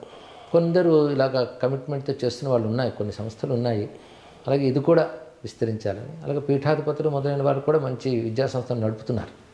ఇటు అధునాతన విద్యలకి సంప్రదాయ విద్యలకు అనుసంధానపరుస్తూ ఆ విధంగా ఇది కూడా ఒక పెద్ద విద్యా సంస్థ కావాలని నా కోరిక. అంటే హైదరాబాద్ కేంద్రంగా చేస్తారా మీరే? అంటే ప్రధానంగా హైదరాబాద్ కేంద్రంగా ఉంటూ చేయాలని. సార్ తర్వాత మన తెలుగుదనము ఎలా ఉందని భావిస్తున్నారు సార్? భారతీయత నుంచి మనం తెలుగుదనంకి వచ్చాము. ఇప్పుడు అది చిత్రం ఏంటంటే ప్రస్తుత పరిస్థితుల్లో ఒకవైపు నిరాశ ఉంటుంది, మరొక ఆశ కలుగుతుందండి. ఒకవైపు మనం తెలుగుని మర్చిపోతున్న తరం బాగా పెరుగుతుంది. తెలుగు మామూలు మాటలు కూడా అర్థం కాని పరిస్థితి ఏర్పడ్డాయి. పైగా భాషా భేదాలు కూడా రాజకీయంగానే కనిపిస్తున్నాయి ఇక్కడ ఇవన్నీ కూడా. ఇది కనబడుతుంటే మళ్ళీ మనం అన్నీ అధ్యయనం చేస్తూ నేర్చుకుంటున్న వాళ్ళ సంఖ్య కూడా పెరుగుతుంది. ఆ మధ్య అమెరికా నుంచి పిల్లవాడు వచ్చి పోతన భాగవతం 1000 పద్యాలు నోటుకు వచ్చినవాడు కనబట్టి చదువుతున్నాడు. చాలా సంతోషం కలిగింది. ఇలాగ నేర్చుకుంటున్న వాళ్ళు ఒకవైపు అవధానాలు కూడా పెరుగుతున్నారు. అవధానాల సంఖ్య విదేశాల నుంచి వచ్చిన వాళ్ళు కూడా చేస్తున్నారు. అది ఒకవైపు సంతోషం కలుగుతుంది. భాషాభివృద్ధికి అవధానం చాలా పనికొస్తుంది. అవధానం పట్ల మీ ఆకర్షణ కానీ అవధానంతో మీ అనుబంధం ఏంటి? అవధానం పట్ల చాలా గౌరవం, ఆ కళ ఆదరిస్తాను, తర్వాత అదేవిధంగా ఆస్వాదిస్తాను. కానీ అందులో నేను ఎప్పుడు ప్రవేశించలేదు, చేయాలని ప్రయత్నం కూడా చేయలేదు. అవధానం అంటే మన వేదం నుంచి వచ్చిందే కదా, అది కూడా అంతేనండి. అది గొప్ప విద్య అండి. సరస్వతీదేవి యొక్క గొప్ప స్వరూపం అవధానంలో కనబడుతుంది. సార్ మీకు సినిమా కవుల్లో బాగా ఇష్టమైన కవులు, మిమ్మల్ని బాగా ఇన్ఫ్లుయెన్స్ చేసిన కవులు ఎవరు సార్? అంటే ప్రాచీనంలో మీరంటే దేవులపల్లి కృష్ణశాస్త్రి గారి ప్రభావం బాగా ఉన్నదండి. సినిమా పరంగా కూడా? సినిమా పరంగా కూడాను వారు ఎక్కువ ఇష్టం. తర్వాత ఆత్రేయ గారు మొదలైన వారు. నారాయణ రెడ్డి గారు ఒక అద్భుతం, సినిమా రంగంలో అపారమైనటువంటి ప్రతిభావంతులు, గొప్పగా రచించారు. వారి సాహిత్యం కూడా నాకు చాలా ఇష్టం. ఆ తర్వాత వేటు సుందరమూర్తి గారు, సిరివెన్నెల సీతారామ శాస్త్రి గారు చాలా అభిమానం అండి. సంగీత దర్శకులు సార్? సంగీత దర్శకుల్లో పూర్వం వారిలో కేవి మహాదేవన్ గారు చాలా ఇష్టం.